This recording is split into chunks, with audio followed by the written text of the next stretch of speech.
Welcome to the Bloody Disgusting Network.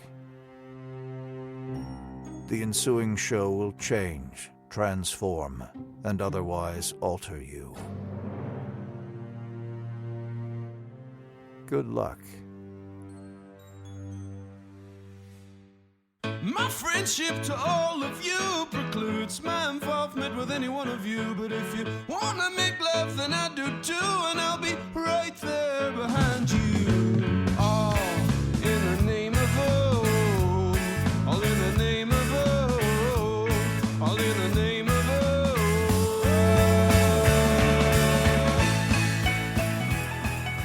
Greetings, constant listeners. Rock and Randall here, and we're back with our second part of our episode about On Writing, Stephen King's 2000 treatise on the craft, and also a little bit of an autobiography, which we discussed in last week's episode, which, if you haven't listened to, it'd be a little weird because this is part 2.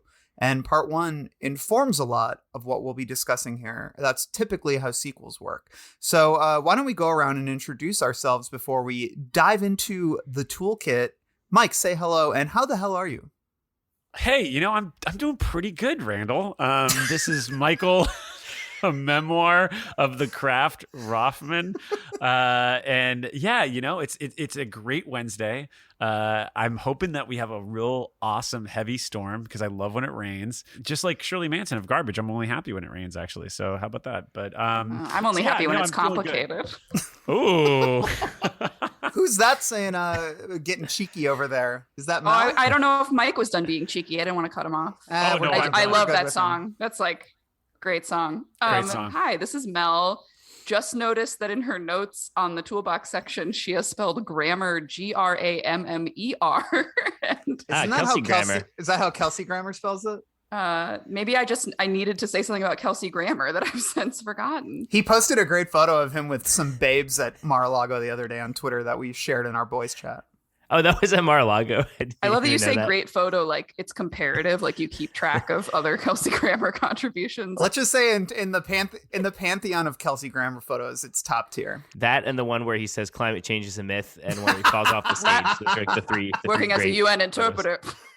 God, well, it's so only good. in there because I watched It's... all of Frasier during the pandemic. He did break his leg, yeah. right? He did. Last time it was the like guy from asshole. Third Eye Blind. This time it's Kelsey Grammer, and I started it, so I can't blame anyone but myself.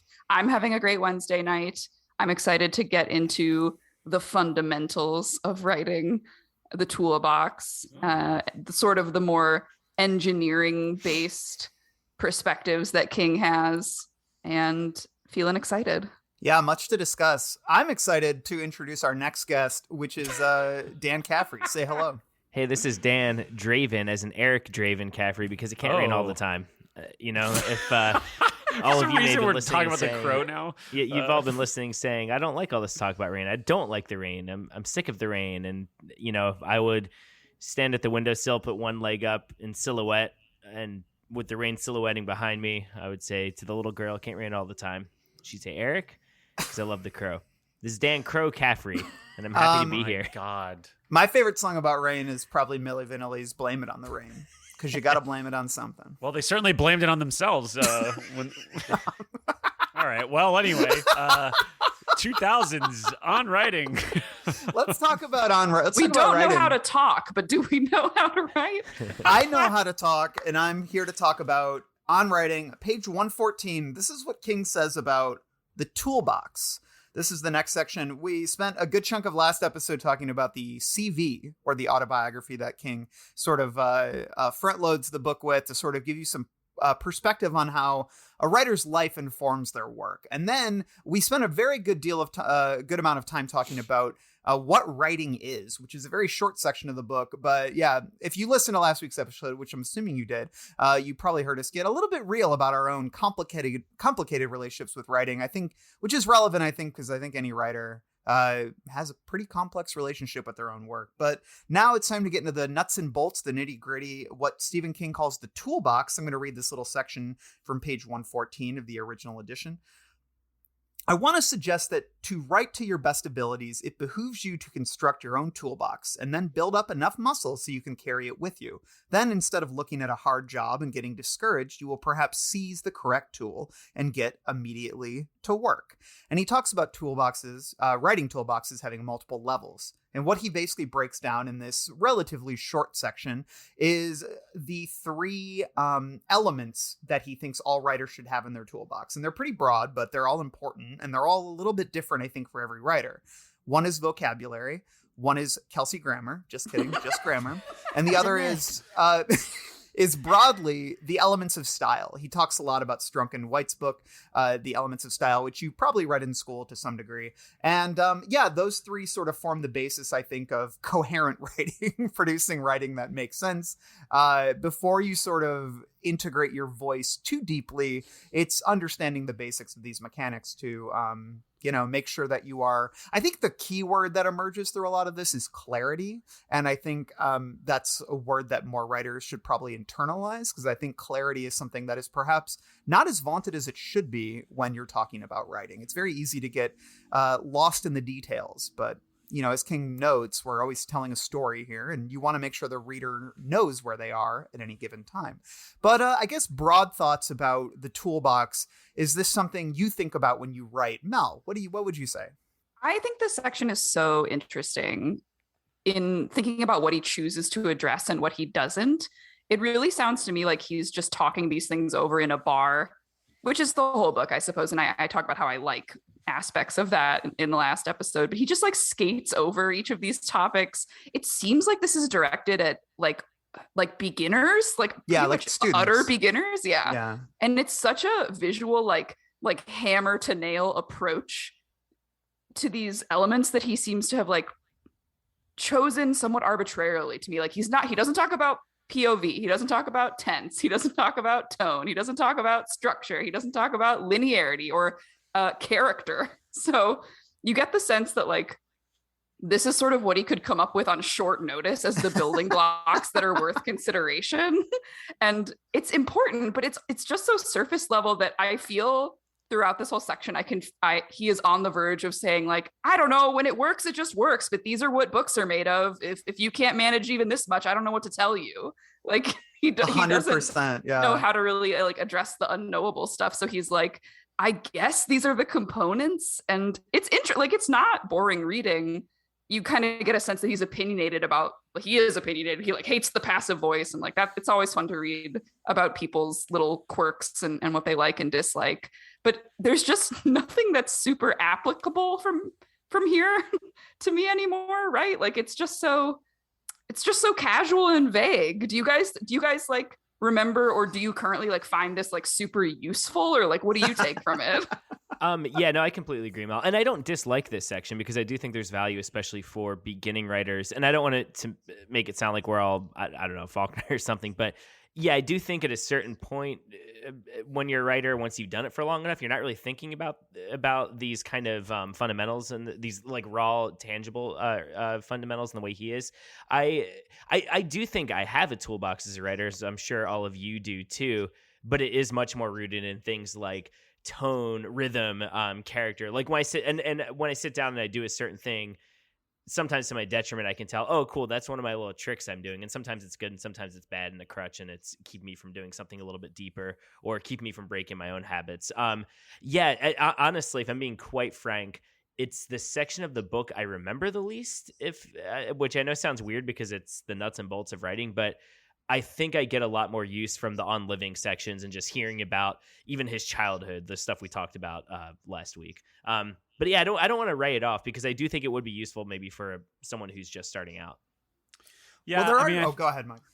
No, it's okay. You can go on. I was just going to say there are different types of, I think there are writers who are also grammar heads. You know what I mean? People who really love, people who love Kelsey grammar. People who love sentences, right? Like people who love a well-constructed sentence, like people who love using semicolons, stuff like that. Like and a lot of those people end up becoming editors because they're very good at constructing sentences. I've always been, and I think something like this is sort of disinteresting to me. And I think the vibe I get is it is to King too. Like he talks a lot about how hard it was to write this book and how he'd much rather be writing fiction. And I think this is the section that probably made him struggle the most, because I don't think he really thinks too much about this stuff. And that's why he's sort of skating over a lot of it and just picking and choosing the things that perhaps regularly surface for him. Because I think, like King, I very much learned to write from reading, not really from assignments in school. You know what I mean? So I always got good grades in English, but I was never somebody who was particular, and like I still don't really consider myself someone who is razor sharp when it comes to every grammatical sort of move or where commas go and all that other shit. I very much apply with the King method, which he always says is put the comma wherever you want there to be like a tiny little pause in a sentence. He's like, don't overthink where you're putting commas. But the thing is, you can meet a lot of writers who are very precise about where they put commas in a grammatical sense. And obviously both writers are equal of merit and everything. But I think the vibe I get is something that I relate to, because I started writing by imitating other writers, and I sort of learned how to write by reading so much that I just kind of copied that. And so it reminds me of like the band the Alkaline Trio. Matt Skibo used to talk about in the old days, like he never really learned how to play guitar in a proper way. He just kind of learned how to do chords.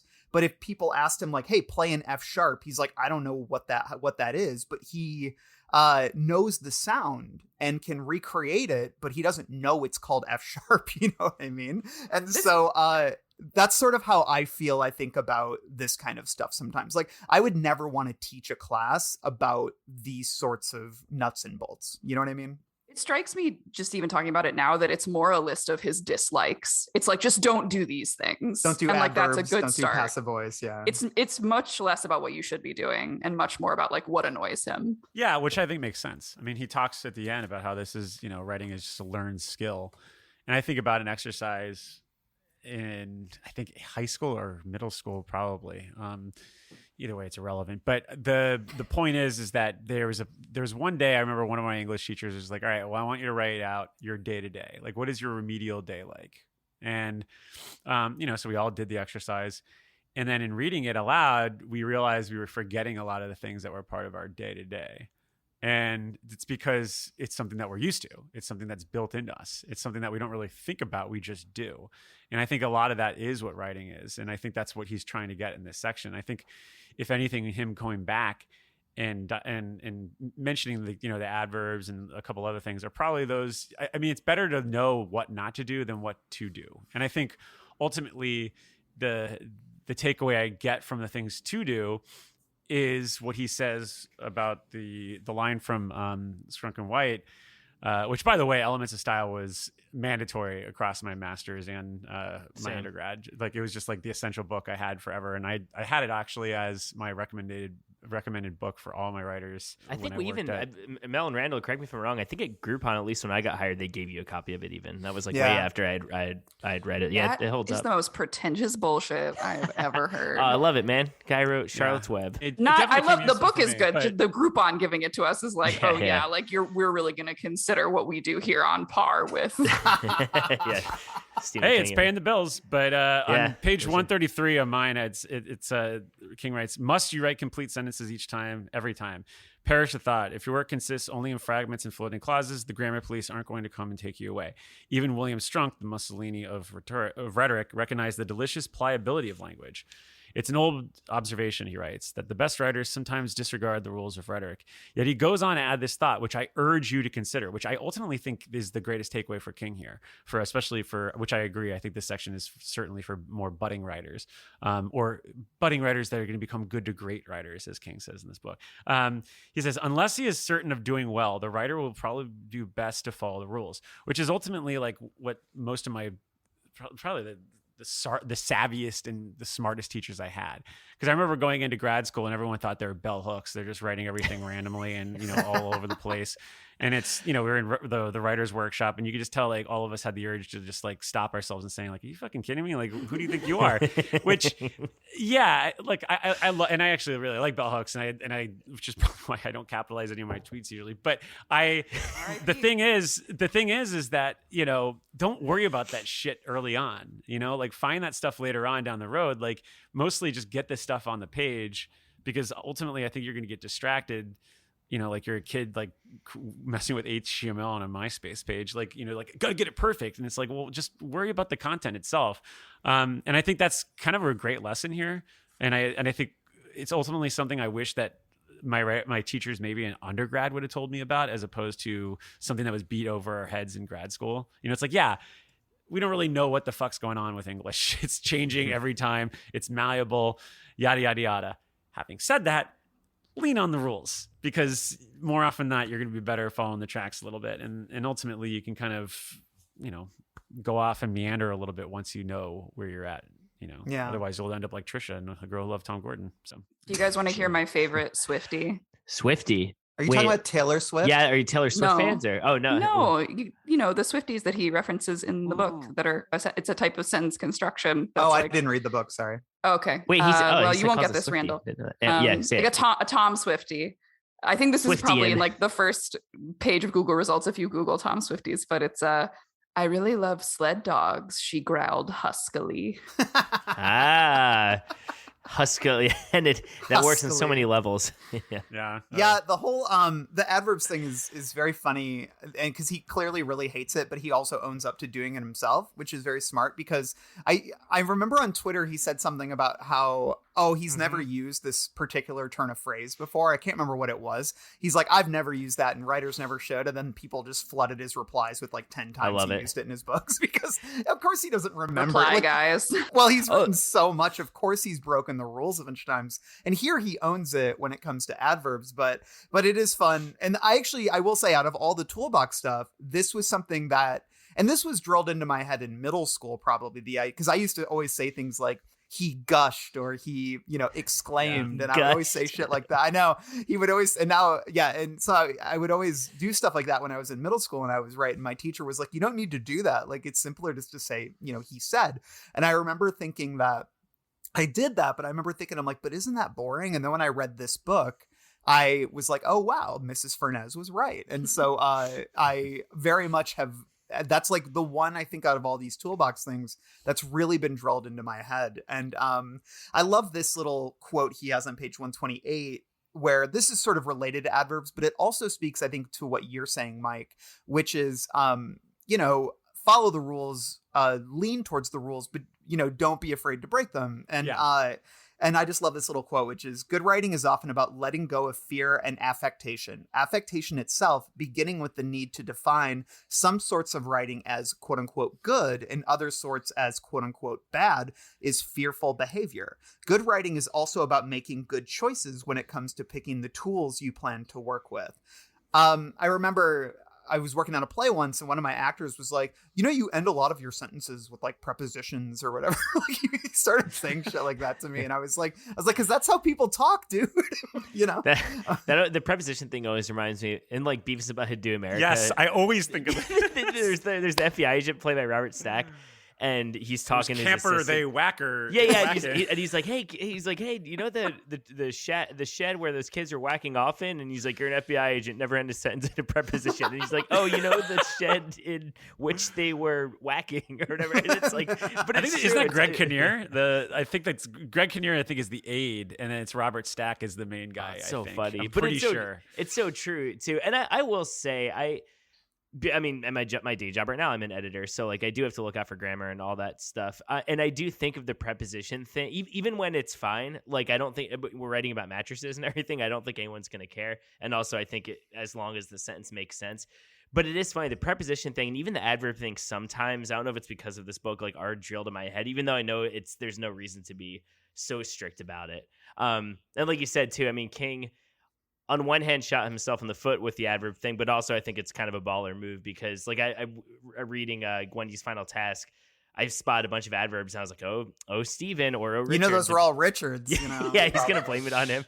No, but those weren't me, I swear. But then I'm like, all right, calm the fuck down, Dan. Like, you use adverbs all the time too. So yeah, I will say I like the tone of the toolbox section, even if it's probably the part of the book I gravitate to the least. Like, I like how King, I don't think it has all these amazing lessons in it like the other sections do, but I like the kind of humor and sobriety he attacks it with, that he's not being too much of a Mussolini or whatever he called it. Sure.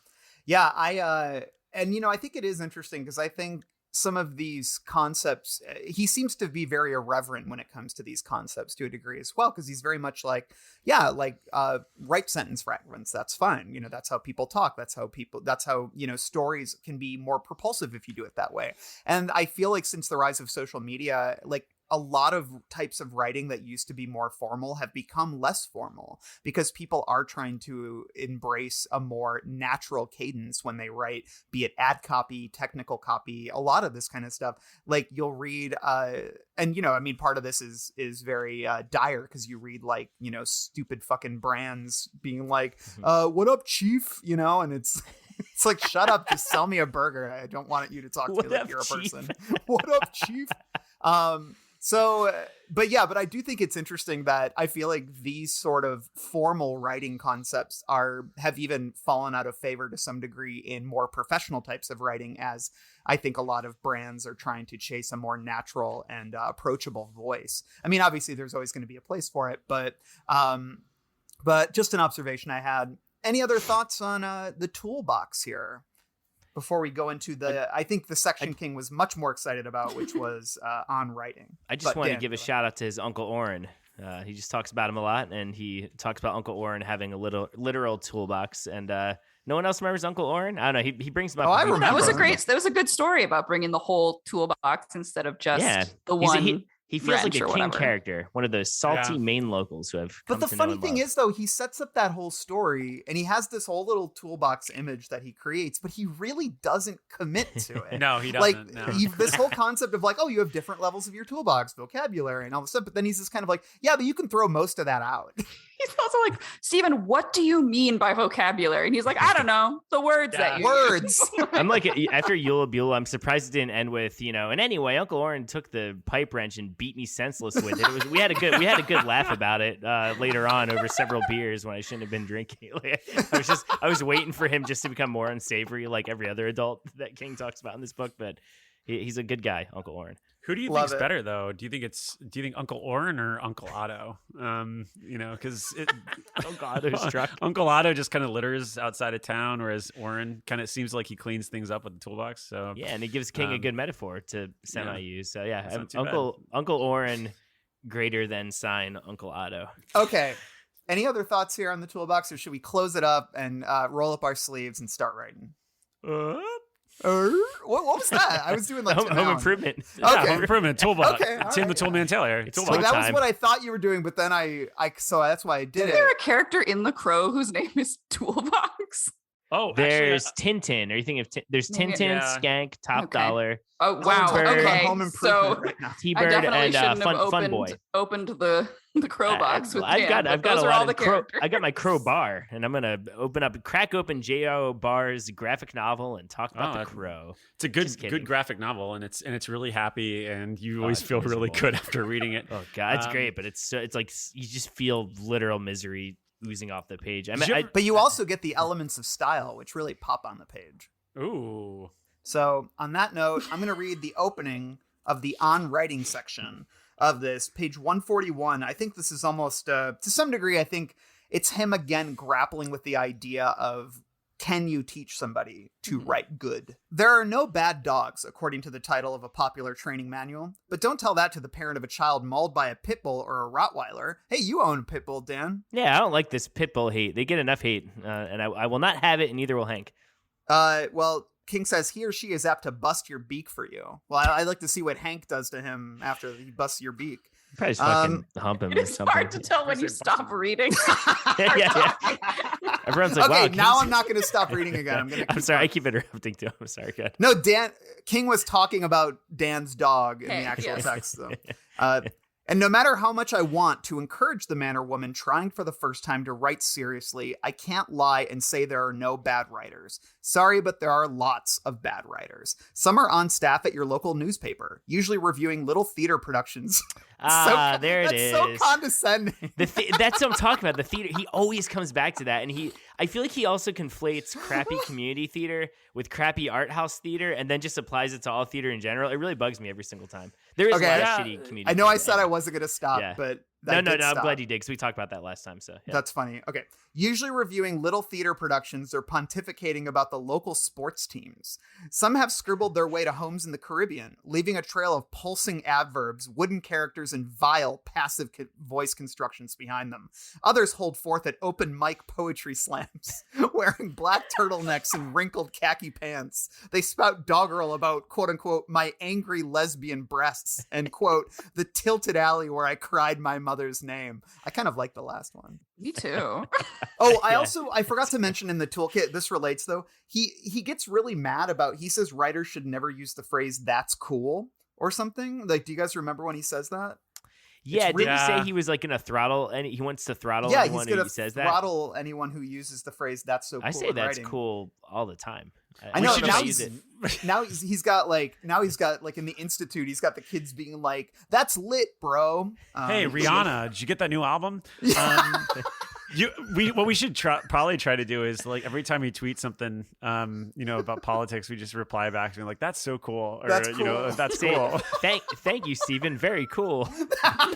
Oh man. Oh, okay. Gosh. So yeah, I think it's a good. I think that section is interesting because it speaks to, I think, how personal King takes a lot of writing, and how there are types of writing that it doesn't matter whether it's good or bad. This is where I think that there are just types of writing that King is biased against, which has to do, I think, with art that comes across as pretentious, which is why he's bringing up poetry slams and stuff like that, because I feel like when he was young and in college, that was what the arty farty kids who didn't care about story were doing. And I think he comes back to those themes a lot throughout the book, and I can't help but feel a little tinge of saltiness there. And I think that's him kind of coming out the gate saying, like, I'm teaching you how to tell stories and write in that vein. If you want to do weird experimental shit, this is not the place for you. Yeah. So, I think breasts can be lesbian. I mean, that is true. What an interesting. That's a little. I kind of cringe at that bit. Yeah. But then he goes on to say this, and he sort of he lays out sort of a thesis here. And I think I might have read this earlier, but in the last episode, but I'm going to reread it now because I think it's short and it's important.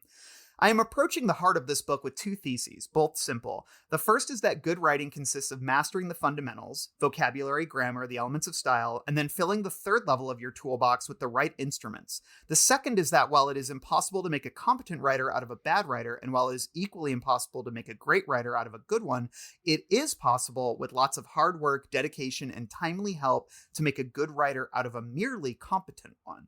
And then he goes on to slam critics for a while. There's one line that kind of builds on that, and I think it's an interesting question that I've been really interested to hear what everyone's takes is later on he's like, before we go on, let me repeat my basic premise. If you're a bad writer, no one can help you become a good one or even a competent one. If you're a good one and want to be great, and this is where he kind of references one of Caffrey's favorite shows. He says, "For good about it," like he's Tony Soprano or something. But Stevie Soprano. But do we agree with that sentiment? Because I'm interested to hear everyone's takes on that. First of all, do we think he considers himself a great writer? I think he does. I think he just the proof is the pudding type of thing. Here's why. Because I know he's always ragging on himself about, I'm the literary equivalent to Big Mac and cheese. But he also has such a stick up his ass about critics. He always has. That leads me to believe that he secretly thinks he's awesome. And he would be right, because I think he is a great writer. But I don't know. I don't want to say he has false humility, because I do think as far as, best-selling authors go, he's very modest and seems like a good dude. But there's the constant, like, well, if I made any mistakes, it's my fault and blah blah blah, this or that. I don't know if I buy it all the time, because he gets so rankled by critics. And there are some there are shitty critics out there, of course, but there's some amazing book critics too. And I feel like when you do that, you think your work is beyond reproach a little bit. So I think he secretly thinks he's a great writer. That section used to really appeal to me. Like, the first time I read the book, I was like, yeah, Steve, like, you got it. You nailed it. Bad writers can't be competent, and like good writers can't be great. Now I think my opinion is the most important prerequisite for becoming a very good / great writer is writing a lot when your brain is developing. Like just being a writer Yeah. for the period of time when you are shaping your brain, like doing a lot when you're young. Like I can remember being a bad writer. I have proof of being a bad writer.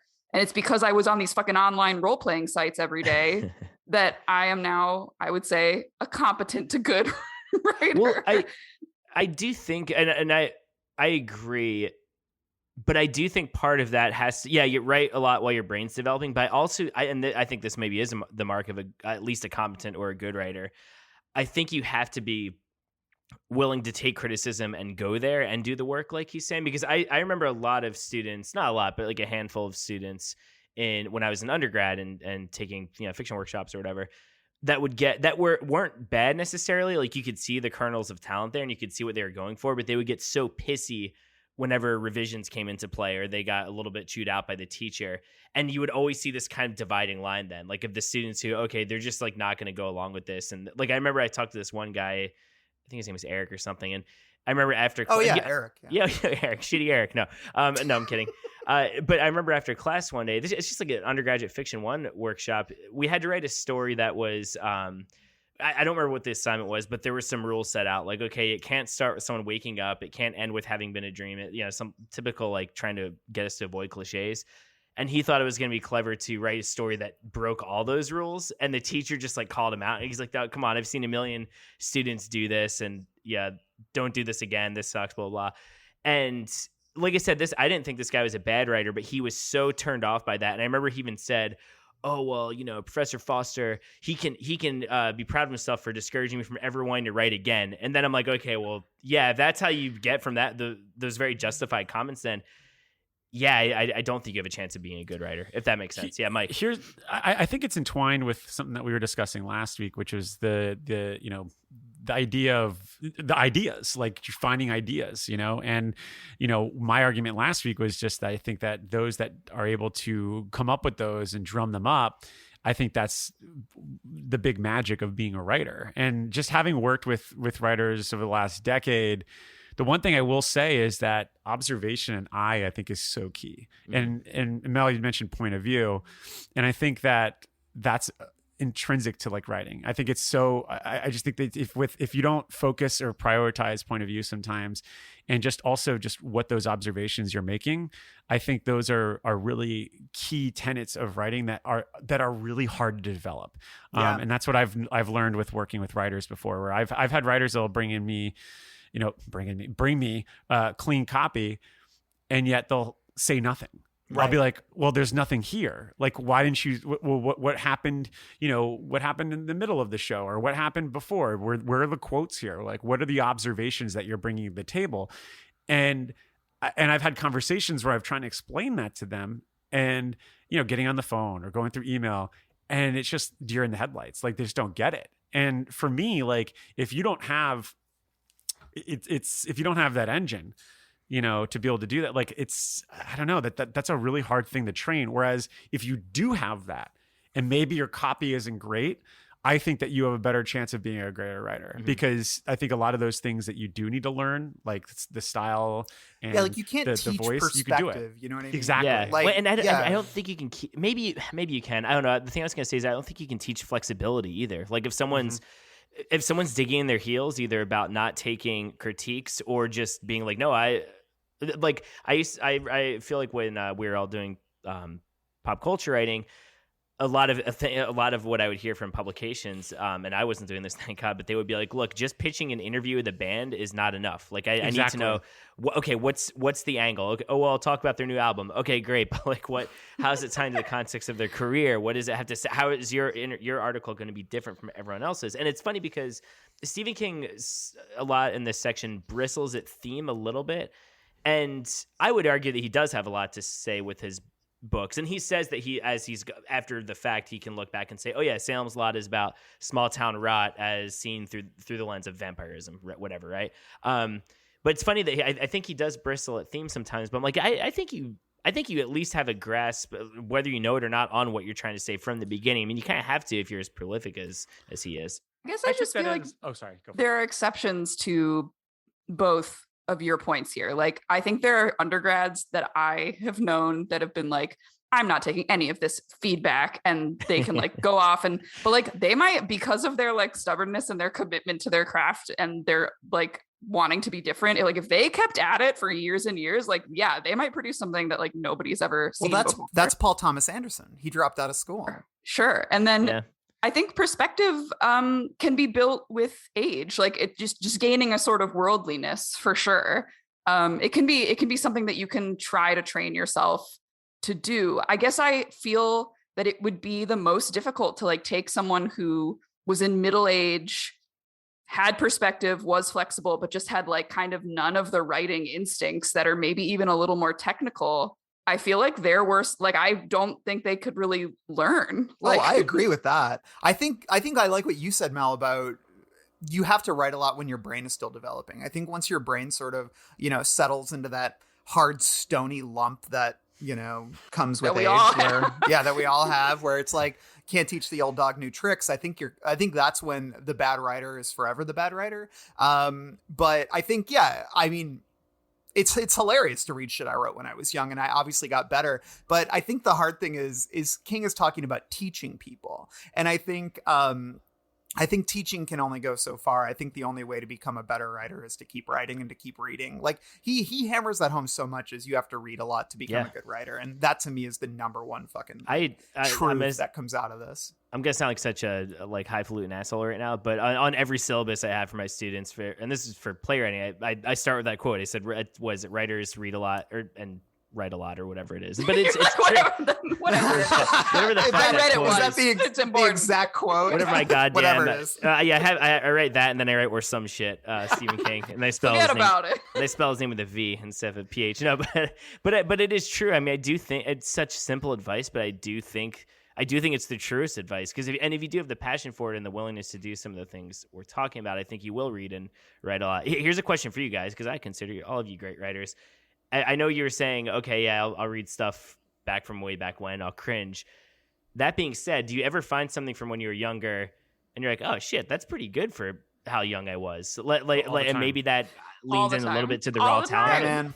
Yeah. My old you don't blogs. Wait, yes or no? For real? Yes. Yes, 100%. Yeah. My old fucking MySpace blogs I always say were some of the best writing I ever did, and then they all got fucking deleted, and I was really mad about it. It's because the critics, man. The critics did it. They took it off. The critics did it. Like, they were trying to crush my dreams and get rid of all my good and writing. They're out to get me. I'm fond of saying, sorry, go ahead, Dan. Well, I was going to say, because I do think if you have raw talent, yeah, hopefully you're cranking out better stuff as you get older and you know how to harness it and you have wisdom and all that. But if you have raw talent and you're in that kind of unadulterated stage where maybe you haven't gone through the meat grinder of an editorial cycle or a workshop or whatever else yet, I think it's only inevitable that there are going to be glimmers of, oh, whoa, what's this? Like, where you're writing purely from your subconscious and not thinking about anything else, which sometimes can be hard to replicate when you're older. Yeah, because I think that's also a mark of either a good or a great writer who can go to that next level. Is like, yeah, I don't think everything from when we were younger is going to suck. I think there are going to be those moments where like, damn, I was 22 when I wrote that. That's pretty fucking good. I'm fond of saying that being a writer means committing to a certain amount of really frightening mental instability because of how drastically you shift your judgment of your own work from day to day, reading to reading. Like, you just have absolutely no reliable barometer of quality until you have let things sit for a long time. And even then you're a changed person. So like, who the fuck knows if it's good or bad? Like, and you just don't share reality with the versions of yourself or anyone else. And it's just so destabilizing. You're just constantly trying to balance and feeling like something is really bad, then coming back and feeling like it's good. And who can live like that? Why do we do this? Yeah, I know what you mean. And I think what we're all sort of just trying to get at, though, is that their writing isn't just being good or bad, right? Like, there are so many different elements to it that some people possess and others don't. And it's, I was talking before we got on the call about acting to some degree and how I'm not a big proponent of like wow, that guy's such a well-trained actor. Because a lot of my favorite performances are just either people playing themselves in a movie or like non-actors who step into a role that's just like uniquely suited to their personality. Those tend to be my favorite performances. And I think there's some element that's true of that in writing as well. What is it that you're bringing personally to something? Even if you can't write a beautiful sentence, sometimes you can bring a perspective or tell a story. Like Mike, you were talking about the idea, like having an idea. I think a lot of people have ideas for great stories who aren't great writers. You know what I mean? And then they can perhaps work with someone who can write a beautiful sentence, and together they can form something really great. And I think for me, it's, but you were getting at this too, Dan, which is that there are certain things that can't be taught and there are certain things that can. Mel, you sort of rebutted that a little bit, but I think I mostly disagree with you. That's my thought, Mel. So... but any other... I'm unclear about what you disagree on, but you are allowed to disagree. We'll talk more about it later. Okay, let's move on and talk about... I think the best way to approach this section specifically, since it's a bit longer and it kind of goes all over the place about theme and about character and about revisions and all this other stuff. I guess I just want to ask, to you, what parts of this chapter were helpful and what parts weren't? I will start just to kind of set the tone here.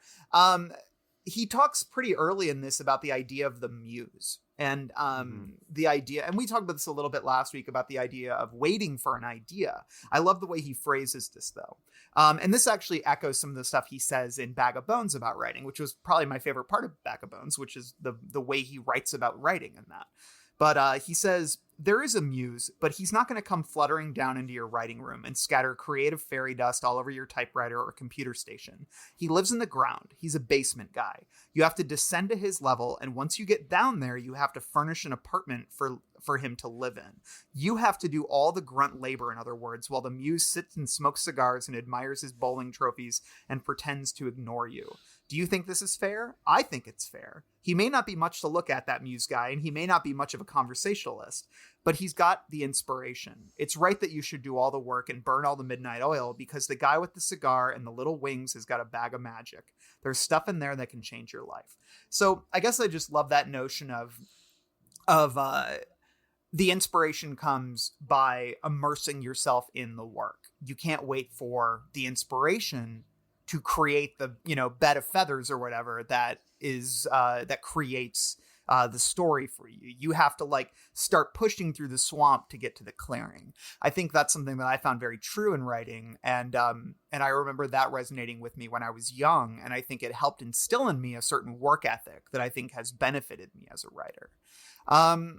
You guys can elaborate on the muse, or is there another part of this section that you think speaks to you or you find helpful personally? Mel? There's this Elizabeth Gilbert TED Talk that a lot of people really love, and some of those people I respect. So if you're one of those people, don't think I don't respect you. But I hate the TED Talk so much. And in it, she talks about how the idea of genius, or even the word genius, comes from a word that means like a spirit that kind of like lives in a room of your house or does descend on you. And like, it's something that passes through you. It's something independent from you. It lives outside of you. It visits you. You can't control when it comes. You just have to kind of wait.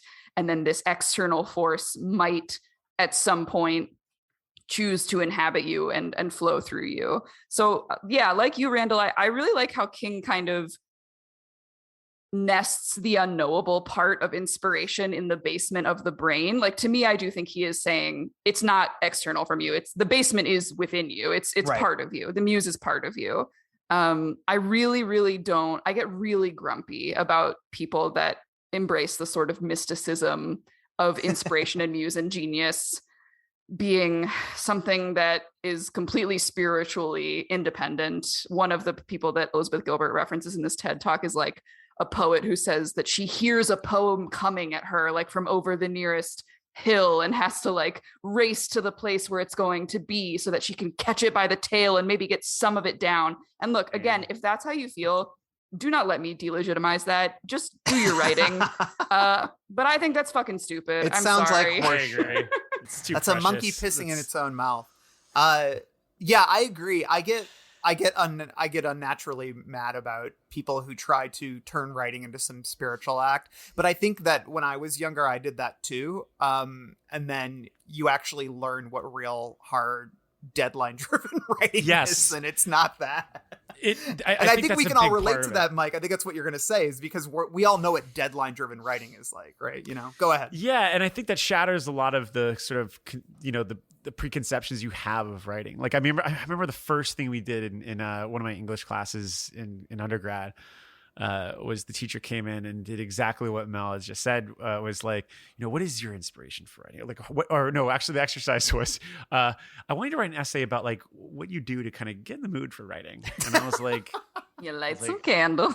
Exactly. That was the first image that everyone had, and I just didn't have anything. Like, I didn't know what to say. I was like, I don't know. I get a cup of coffee or something like that, or it was so boring.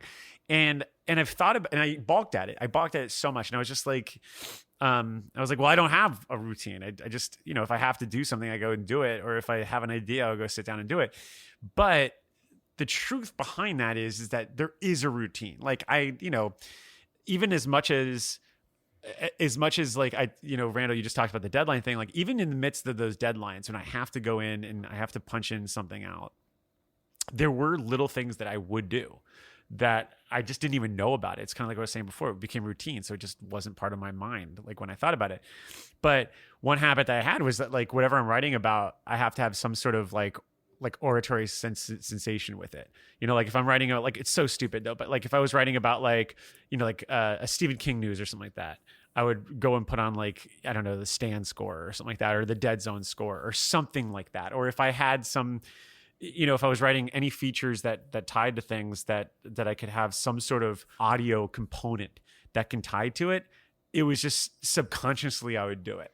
And it's one of the reasons why my Spotify Unwrapped just has like all these wacko fucking soundtracks and stuff that come into play. But I don't know where I was going on that. But I do think that like when it comes into the preciousness of writing, I do still have that sort of callous bite towards it where I'm just like, no, just stop overthinking it. Just maybe just sit down and fucking do it. Like yeah, but you're still admitting that environment can be important, and you'll discover the ways in which you can cultivate an environment that is conducive to your creativity. Like those can be real. And then also if you can't have them, like do the work anyway. Exactly. And I think 100%.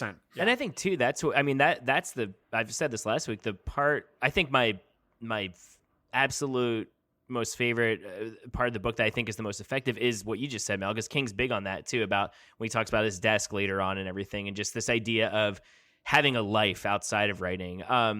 It's funny because I'm very extroverted and I like hanging out, and I've realized like, no, I'm actually, my routine I like hanging out. I do. I love Hey, not everybody does, man. No, I know. It's such a great, I love you, Dan. Oh, thank you. I love you too. That's why you have that stoop outside your house, so you can always hang out with the bunch of the neighborhood riffraff. It's funny because like I think there's this, and I know a lot of writers are like this. Okay, I'm gonna go in a cab. I'm gonna do it Mike Noonan style and go in the cabin for however many weeks and have fuck dreams and write and everything. Yes. But fuck hand job dream. But do me, just do me, you bitch. Sorry, that's just so funny to me.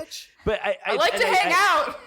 I do understand it's a solitary act for a lot of people, and yeah, of course there are times when I write alone, but I'm also at my healthiest just as a person, and also at my most productive as a writer when I'm balancing it out with going to the movies with people and going to concerts and seeing folks, and even, I don't know, something I like doing at writers' retreats or whatever is like writing in the same room with someone else at the same table. And I know that's not for everyone, but for me, I don't like that one. That's Mike's like, I'll fucking kill you. And you know, and I should say I have to temper it sometimes because it can be more fun to, okay, yeah, let's actually just watch this episode of The Simpsons or whatever instead of getting writing done. Like you have to temper it. But I think when I think about like, like a methodology or whatever, and how I build my life around writing, it's not super structured, but it is like, okay, I need a certain amount of this in my life. I need a certain amount of this in my life. I need a certain amount of this in my life. And I think that's what King gets at later on when talking about letting his kids into the room and you know, not obsessing over having this huge ass desk. I know that's like later on in the next section, but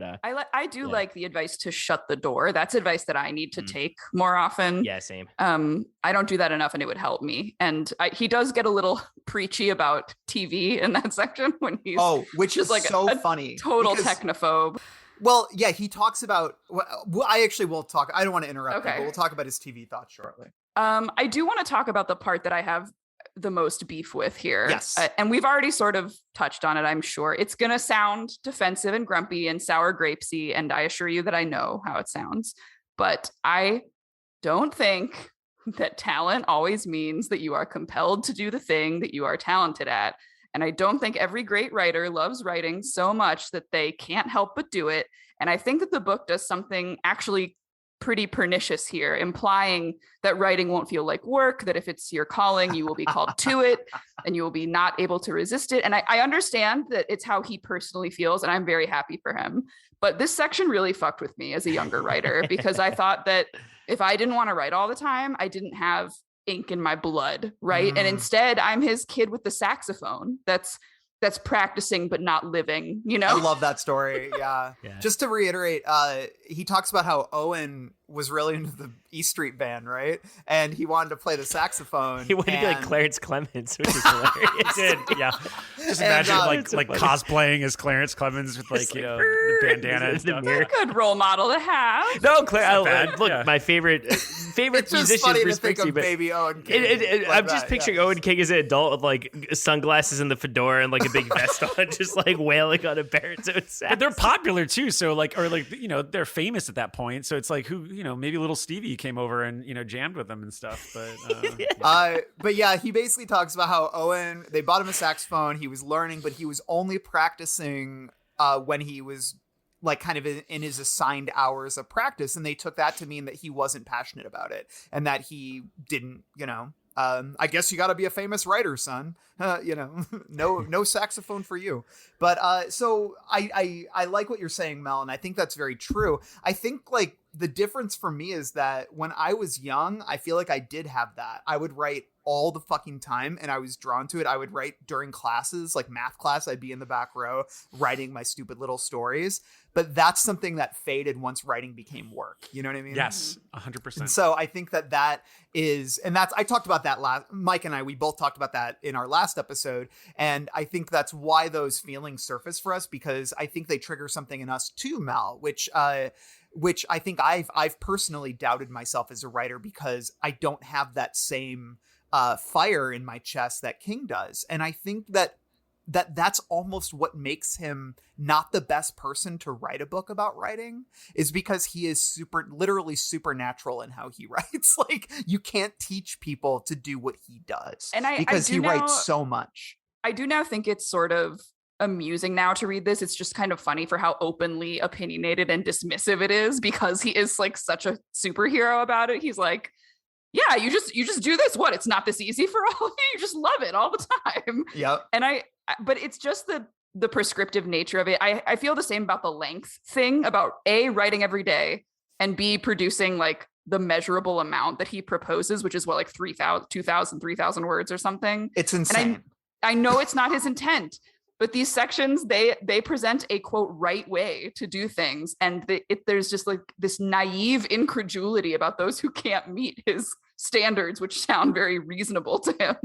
And it's well-meaning. And he says like all of his rough drafts he finishes in 3 months. Oh my God. I have just written in all caps, Steven. Yes. Like, it's well-meaning. I'm like, did you really write Insomnia in 3 months, my friend? I think he really does. I believe it. I He agree. absolutely does. He puts out like Crazy. 3 novels a year. I think he has to. I mean, I know, it's yeah. crazy. But my It's students, and I'd be interested to hear, Dan, and anyone else who's taught, if this has happened to you too, but my students, some of them have read this or have heard this advice elsewhere. Like, this has become a sort of canonical text in terms of productivity. Mhm. And all it does is engender shame. And it's one of the first things that I touch on in my writing classes when I was teaching.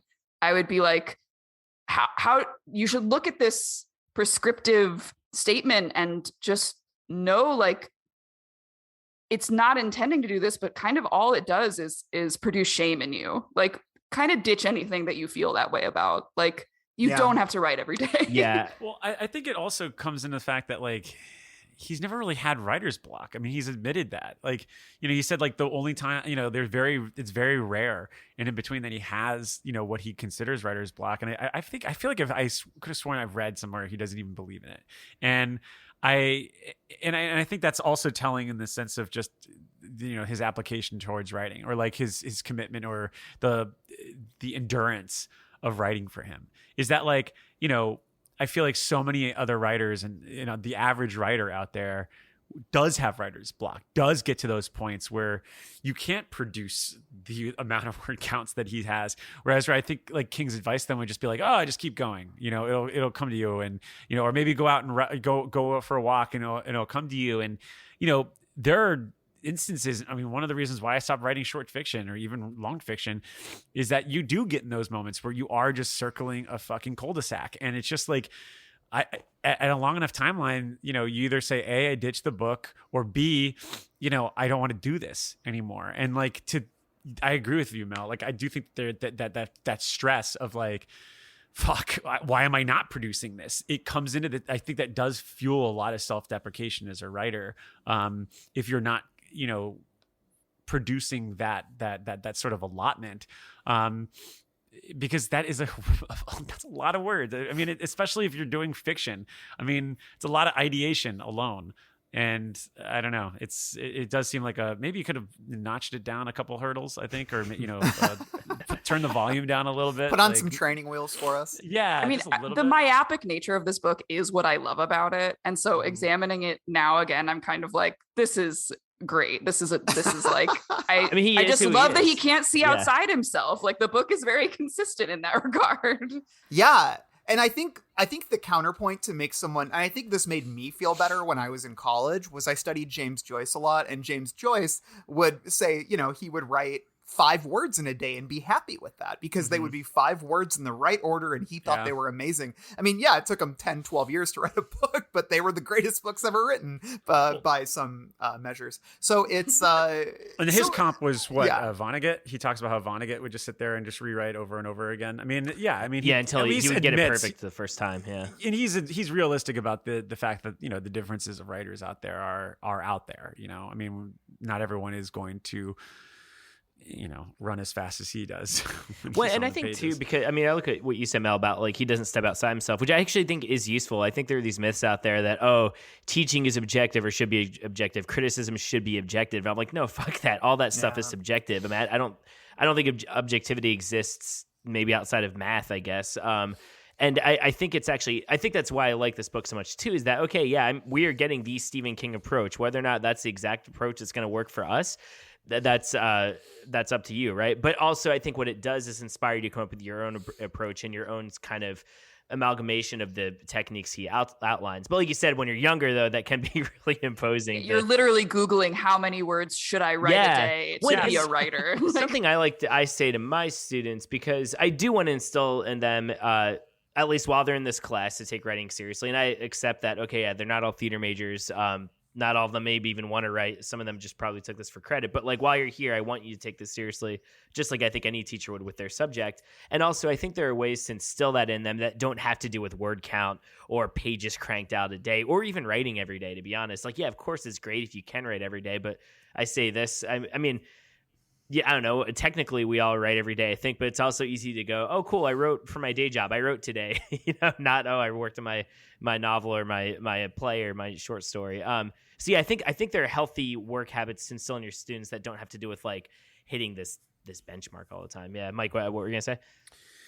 Yeah, I mean, I think in terms of a healthy lesson here, I think the one biggest takeaway from me in reading this memoir is his concept of drafting.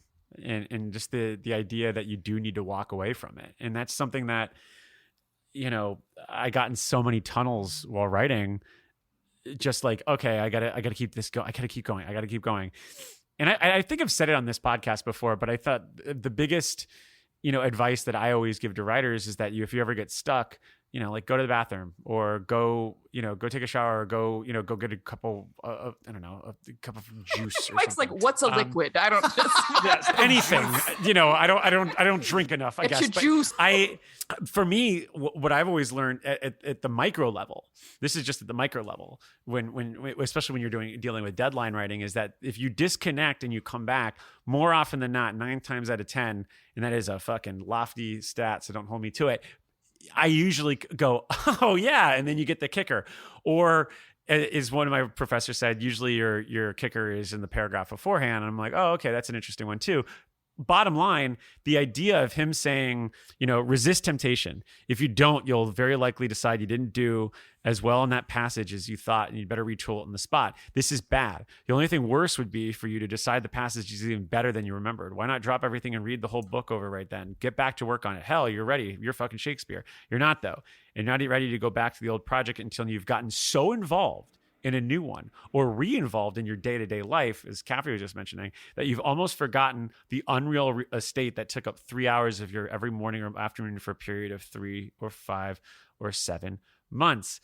And I love this concept, and that this is something that I'm going to keep revisiting over and over again. I just think it's great. And I don't know, it's something that makes total sense when I relate it to that same sort of idea at the micro level, which was I was saying, which was the disconnecting when you're at a deadline or something like that. So I love that. You have to forget the person that wrote that old draft. Yes. And one of my teachers has said that it's actually quite hard to remain the same person while writing a draft of anything. A short story, certainly. A novel is like, yeah, forget about it. Is that the catchphrase of this episode? Yeah. Well, it's in the book like 7 times. He was watching The Sopranos. He loves it. And I like that idea that like you truly are writing from a persona that won't exist in the future. And so in some sense, you can't help but forget that person. You just have to give yourself enough time. And it is so hard. I don't agree. Like, I'm someone who does edit as she goes. Like, I revise drafts as I'm working. Yeah, I do too. That is what personally works for me. Yeah. Same. Yeah. I mean, I do feel like a little worm on a big fucking hook sometimes. You know what I mean, Caffrey? Because that's that's a little skank. How do you feel right now? Michael Wincott, and he says, I feel like a little worm on a big fucking hook. A little worm on a big fucking hook. The Crow. Bringing it back to The Crow. Back to The Crow. I have one more soapbox from this section. Bring it. It's about plot. And I was just going to bring this up, so I'm glad you bring it up. Yeah. So he talks about stories as fossils. And again, I'm sort of I don't have a float in that parade. Is that an expression? It is now. I don't have a float in that parade. I'm going to use that instead of dog in that fight or horse in that race. It's nicer than this. Yeah, because I don't like dog fighting or horse racing. That parade. Well, that's great. I mean, stories can be fossils, but they're lodged in the grooves of your brain, not in the earth outside it, right? We sort of already talked about that. He decries outlining, he decries plotting, but I think this is one of the biggest delusions the writing industry perpetuates today, the scoffing at the outline, patting yourself on the back because you dig up a fossil and you let it unfold organically. Fine. Even if you do that, if you're someone who just starts from nothing and just goes, you did it, sure. But you know what? Then you outline. Everyone outlines at some stage of the process. Like, are you kidding me? I know multiple novelists who are like, oh no, I don't outline. And then you go to their house and they've got Post-it notes just flooding a cork board, arranging characters and scenes because they can't keep them straight. And they don't call it an outline because they did it after the first draft was done. But I'm sorry, that's still an outline and you're still plotting. And when you consider the structure of a completed draft, even in your head, if you don't use the corkboard and the Post-its, if you are considering pacing, if you are considering how scenes intersect, if you're considering the whole structure of the fucking book, you're outlining, you're thinking about plot on a grand scale and what will work in terms of broad storytelling, cause and effect, spark and satisfaction. Bitch, you are plotting. And Stephen, you could do a little more of it sometimes. Oh, hey, let me jump in. I agree with what you're saying a lot. I'm going to read a quote that speaks to what you're saying. Page 170.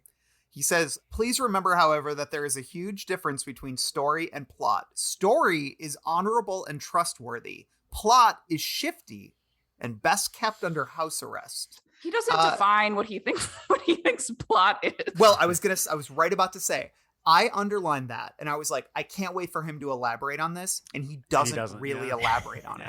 And that drives me crazy because the thing is, I understand what he's saying to a degree. I think that he is saying right intuitively, don't sit down and map everything out beforehand and he says that he did that with Insomnia and Rose Matter and he called those stiff, trying too hard books. Some might disagree. I'm an Insomnia head, proudly proclaimed, but I will, But I do know what he's saying in the sense that don't allow the outline to dictate your process or delay the process of actually writing. I think that that's something that I struggled with when I was younger, and I would try to write outlines. Was I would spend so much time outlining, I would never write, and then I would get bored with the story, or I would move on to something else. And I think you lose a certain amount of spontaneity when you do that. So I think, and he writes about this in Bag of Bones too, and this speaks to the muse as well. The idea that there's boys in the basement, that they're turning the gears, and you're not necessarily aware of everything they're doing, but trust them because they are unconsciously helping you create something.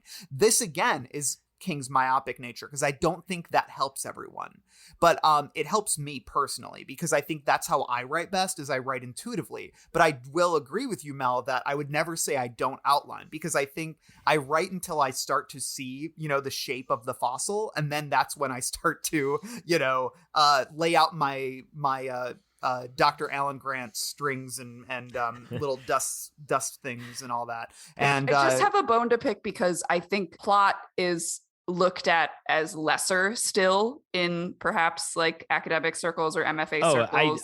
And like in my MFA, and I can't believe that he's sort of doing it here. Like he just sort of is not okay with planning, but like ever. And it's like, but I guess you planned a lot. Like, when we're talking about story versus plot, he describes them as stories honorable, plot is not, but then he doesn't elaborate.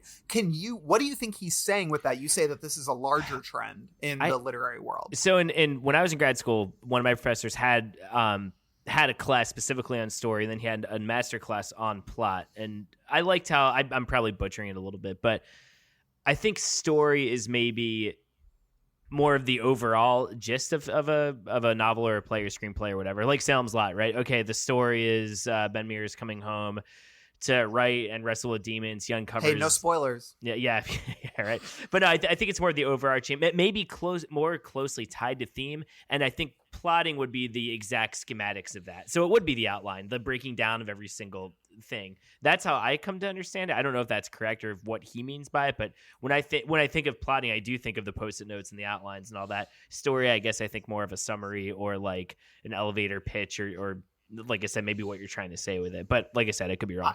Yeah, I guess for me, the way I read it is story is intuitive and spontaneous and something that emerges, whereas plot is something that is meticulously planned out. And what I think is funny, and this relates to the TV conversation that we'll have later, which is that what are the books that he loves saying that are his pleasures these days? It's stuff like the Bosch books, which I'm not saying I'm not saying they're bad. I love a lot of those books, but those are boilerplate template books. Think of it.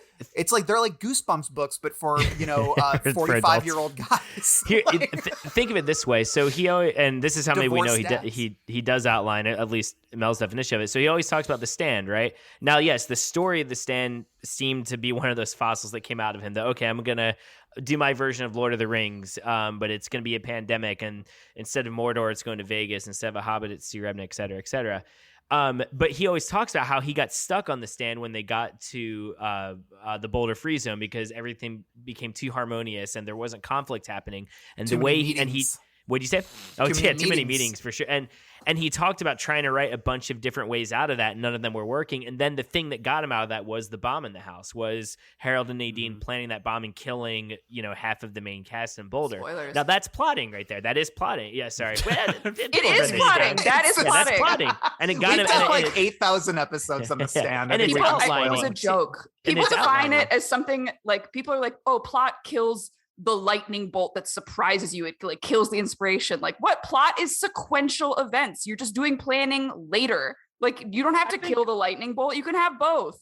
If you think plot is planning, you cannot prove to me that you never planned anything at any point in writing your draft. See, I don't think he's saying not to plan. I think he ultimately means, because I kind of, to play devil's advocate, hashtag Keanu Reeves, Al Pacino, Jeffrey Jones, if you want to mention him. A movie I want to go back to grad school to examine how it got made, why it's 2.5 hours long. And why my dad took me and my, I think my 7-year-old brother at the time. Wow. But anyway, Look, let's talk about this for a second, because I got offhand with the Devil's Advocate and Randall's literally cackling now. But I just love anyway. that you mentioned Jeffrey Jones of all the cast members. I know. It's problematic. I'm sorry, keep going. So God, where was I? Oh, basically, I think the argument that I would say for him is that I think outline could be limiting, because ultimately, I think the point he's trying to argue, and I think we already know anyway, is that like the journey in his own process, at least, him speaking personally, is that like when you're sitting there with the blank page and you're going from next one to next one, if you know that you have to get to Y so that you can get to Z, I think his argument is that if you have it too detailed or too outlined enough, you might distract from the alternate letters there, a different Y, or maybe a more exciting Y. And I think that, speaking personally, I know that's happened to me before. Like, this is so fucking pathetic, but Caffrey will respect me for this. In the late 90s, or no, actually 2001, before the big event of that year, I was writing a book for. You mean the Space Odyssey? The Space Odyssey, yes. I was writing a Jurassic Park novel, or I was trying to do something in that vein. And like how Elaine was writing a Murphy Brown on Seinfeld. Yes, something like that. It was an exercise for me at the time. Spec novel. But no, this is supposed to be a novel, because I was like, well, Crichton's not going to write a third one, so I'll write a third one. And so I had this whole idea for Jurassic Park 3. This is before the third one came out. And I had everything down to a detail, down to like where the characters are going to go, what things they're going to have, like all the different references to the movies and the books and stuff like that. It had a storybook basically. And I got so exhausted by following this fucking thing that I had, that I was just like I was just like, I would look ahead and be like, oh, I still have all this to do, that I became disenfranchised to it. Now, my stupid anecdote about me writing fan fiction about Jurassic Park should have absolutely no bearing on the actual generality of what he's trying to say here. But anecdotally, that's the only thing I could bring to the table that relates to this. So I apologize. I'm fine with that. No, yeah. Like, yes, some people don't outline at the outset. That's fine. I don't either. I don't outline at the outset. I'm just saying I don't like, maybe it's totally a semantics argument, right? Like maybe Stephen King would like 100% agree with me. I just think that when you write organically, quote unquote, you just like do the whole novel and it's like there and you did it, you never outlined. You then have to read it and think a lot about plot and do a lot of plotting 100%, and do a lot of outlining, whether or not it's in your head, because you have scenes Y and Z. Oh, but they're not coming together quite right. You got to do some plotting to like do the revisions and get it there. So it's just about the timing of it. Yeah, because Caffrey, you mentioned the theming aspect to it, and that's, I think, is the same argument that he would have, is that, yes, theme is important, but don't think about it ahead of time. Think about it after the fact. To be like, oh, what can I do? Oh, this theme is emerging. Yeah. What can I do to kind of stitch it together to get there? And I think he's the same way with plotting. Like, and maybe you could argue, I don't know, now that I'm this is just a half-formed thought off the top of my head, but maybe story is kind of in between theme and plot, you know what I mean? Because although you can't get bogged down in plotting, you do have to have an idea of where you're going generally, like you said, with the story. And theme, I have found in the past, I don't know if you guys are this way, but if I decide on theme so concretely so early, it can result in my characters not feeling like characters, like just feeling like mouthpieces for myself, or just feeling like I feel like I write to an image a lot of the time. Like it's totally plotless at the beginning, I think my soapbox was maybe a little unfair to King. I know that King probably has opinions that would match up here. I just think that I get really annoyed when people are like, don't get into plot. Ew, like it's a lesser species than. I do think it's I agree. An icky word, especially in academic circles. And of course your characters need to be motivated and be complex and all that stuff too. But also, like, I don't know, I do want the story to be good. I love Goosebumps. You brought up themes, Dan, and you kind of touched on this earlier, and I think that's one of the things that what he says about theme here, I find very helpful. I think it's something that I struggle with as a writer, is the idea of setting out to write something that is about something, where the story and the characters kind of are in the backseat, because you're like, well, I want to write about this particular idea or this feeling, right? Mm-hmm. And that to me has always been a recipe for disaster. And that's essentially what he says here, is that theme finds you as you're writing a story about, the people you want to write about, the story you want to tell. Don't worry about theme, because theme will emerge organically. And I think that is, some of this stuff I'm like, well, that's true for you, Stephen. That is an idea for me that I think is universal, in that every writer should sort of adhere to that, because if there are any boys in the basement that are working, perhaps they don't all work in that way plot wise or story wise for you. But I think thematically, it's always best when themes emerge organically, and the thing is, a lot of times it will be stuff that you've been kicking around in your head already that you wanted to write about. But so long as you don't let that like overtake it, it will start to emerge like grass from the ground. And so I love that. And I think that was the first time I'd ever really heard it phrased that way when I read this book. And that's something that it's been a hard lesson for me to learn, because I think sometimes I do get caught up in being like, I want to write about this idea. And then that's never helpful. So is it helpful to differentiate between ideas / agendas and obsessions? Because that's what always helps me, is like being faithful to your obsession over anything else. Like, and you get nervous because you're like, ooh, this obsession might be a little problematic. But then you write it. What is it, Bill Cosby or something? Yes, I'm writing a fictionalized novel. Mel is obsessed with Bill Cosby. Bill Cosby no, fan it's fiction. not Bill Cosby. You heard it here first. You text us the book cover. It's like you were hanging out with Cosby. Yeah, it was like a weird Photoshop of you and Cosby. Very strange. I do not support Bill Cosby. I know. Nobody does. Hot take. We don't like Bill Cosby on this podcast. I will say. Go ahead, Mike. Yeah, I mean, in terms of, I just totally lost what I was going to say. It was none of I that really stuff. want to read your Jurassic Park novel. I think you should write it without outlining. It was. I should actually go back to writing it, especially since the franchise is derailed. Let's just say that I would say we don't know that yet. Let's wait until Dominion comes out. Until Dominion comes out. So if you saw how tenderly Chris Pratt put his hand on a Parasaurolophus's snout in that trailer, I think we're going to see a whole new side of the franchise. I'm excited to say the least. I did want to mention, are we still kind of throwing out stuff that we liked about this section? Yeah. Stuff that was helpful or that you liked. I don't know if it was so much helpful as it was just charming, because I just think it's a natural process of us to find our ideal reader, as he has here. But the branding of the ideal readers, I just love it. I mean, it's like we all have someone that we would show some of this stuff to, or maybe we don't. I don't know. But I do think there are at least an ideal audience that we think of.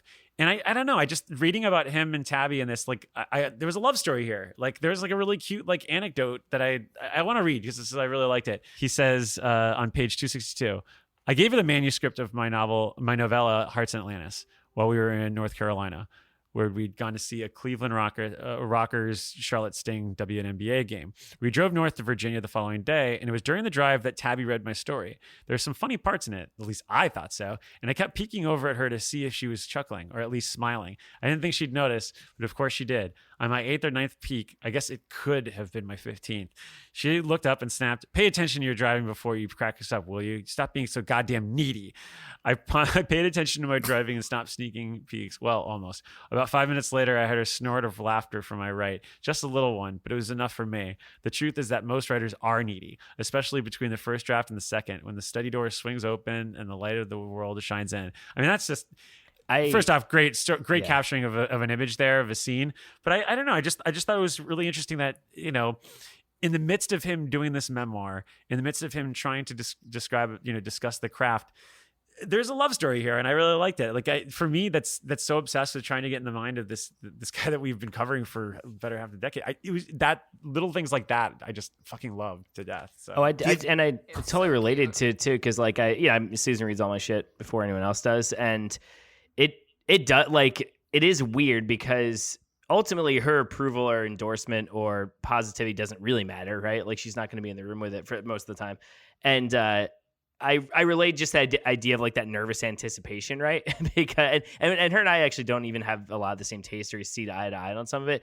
But it's funny because her criticisms about if she has feedback for me, it's usually always good and useful. But I always get so like in my head like personal about it right off the bat. Like what, do you want to divorce me? No, the other week, like this like play I was working on, she was like, I just don't know what these characters' objectives are at the beginning, and I was even like, well, that's just like a really actor thing to say, I don't know if that's like, and then I was like, I'm being such a fucking asshole, but it's true, like that. It is. I think it's good for everyone to have that reader, whether it's a friend or partner or whoever, a mentor that is going to be that first stop, and is going to be brutally honest with you too. Like, I think that is such an important thing. So yeah, I just thought that was like a very sweet anecdote, and I always like King and Tabby stories. They're always really fun. Do you think the funny part he was referring to in Hearts in Atlantis was when Sully John sees the dead Vietnamese woman? I haven't. Wait, I need to reread that. So what? What does he say? Is it horror? Is it like? It's actually not funny at all. No, I'm sure that's it's the not joke. No, I don't. Wait, but is it King trying to be funny and it's not, or is it just really sad? It's really sad. Yeah. and It's a depressing scene. It's just a Randall joke. Yeah. Okay. Other stuff we found helpful. Mike, anything else that we haven't touched on yet that you found helpful in this? I mean, I think the fallacy of the writing classes, like that kind of goes into what I was discussing last week of just him rallying against academia sometimes. Because I mean, for me, we already discussed that last week. But that was one thing I really did like hearing about, because I was just like, yeah, they don't really work. And sometimes, most of the time, you spend a lot of fucking money on them and you don't really get a lot out of it. Like his descriptions of like the reactions, responses, and the sort of commentary that you get from your classmates are dead on. I mean, I can't tell you how many times I'd get into, and this is going to sound pretentious of me, but I remember getting some stories and be like, oh, look, I'm not a good fucking writer, but I can at least do better than this. And now I'm going to have to listen to someone that wrote this, that's going to like be publicly criticizing my work. And that mentality alone is why writing classes aren't great for budding writers for me. Like, I didn't really learn a lot from it other than working one-on-one with my teacher, or maybe one-on-one with my friend. Like, well, that's why you need the ideal reader, right? Yeah, exactly. Yeah. Yeah, I do feel like the sad thing is, like, my ideal reader that I used to have, like, her and I had a falling out, and it's like such a bummer because she was the best person to read my work, but she was not a good friend. You know what I mean? I'm just imagining you going to her house now and just, hey, I got this story for you.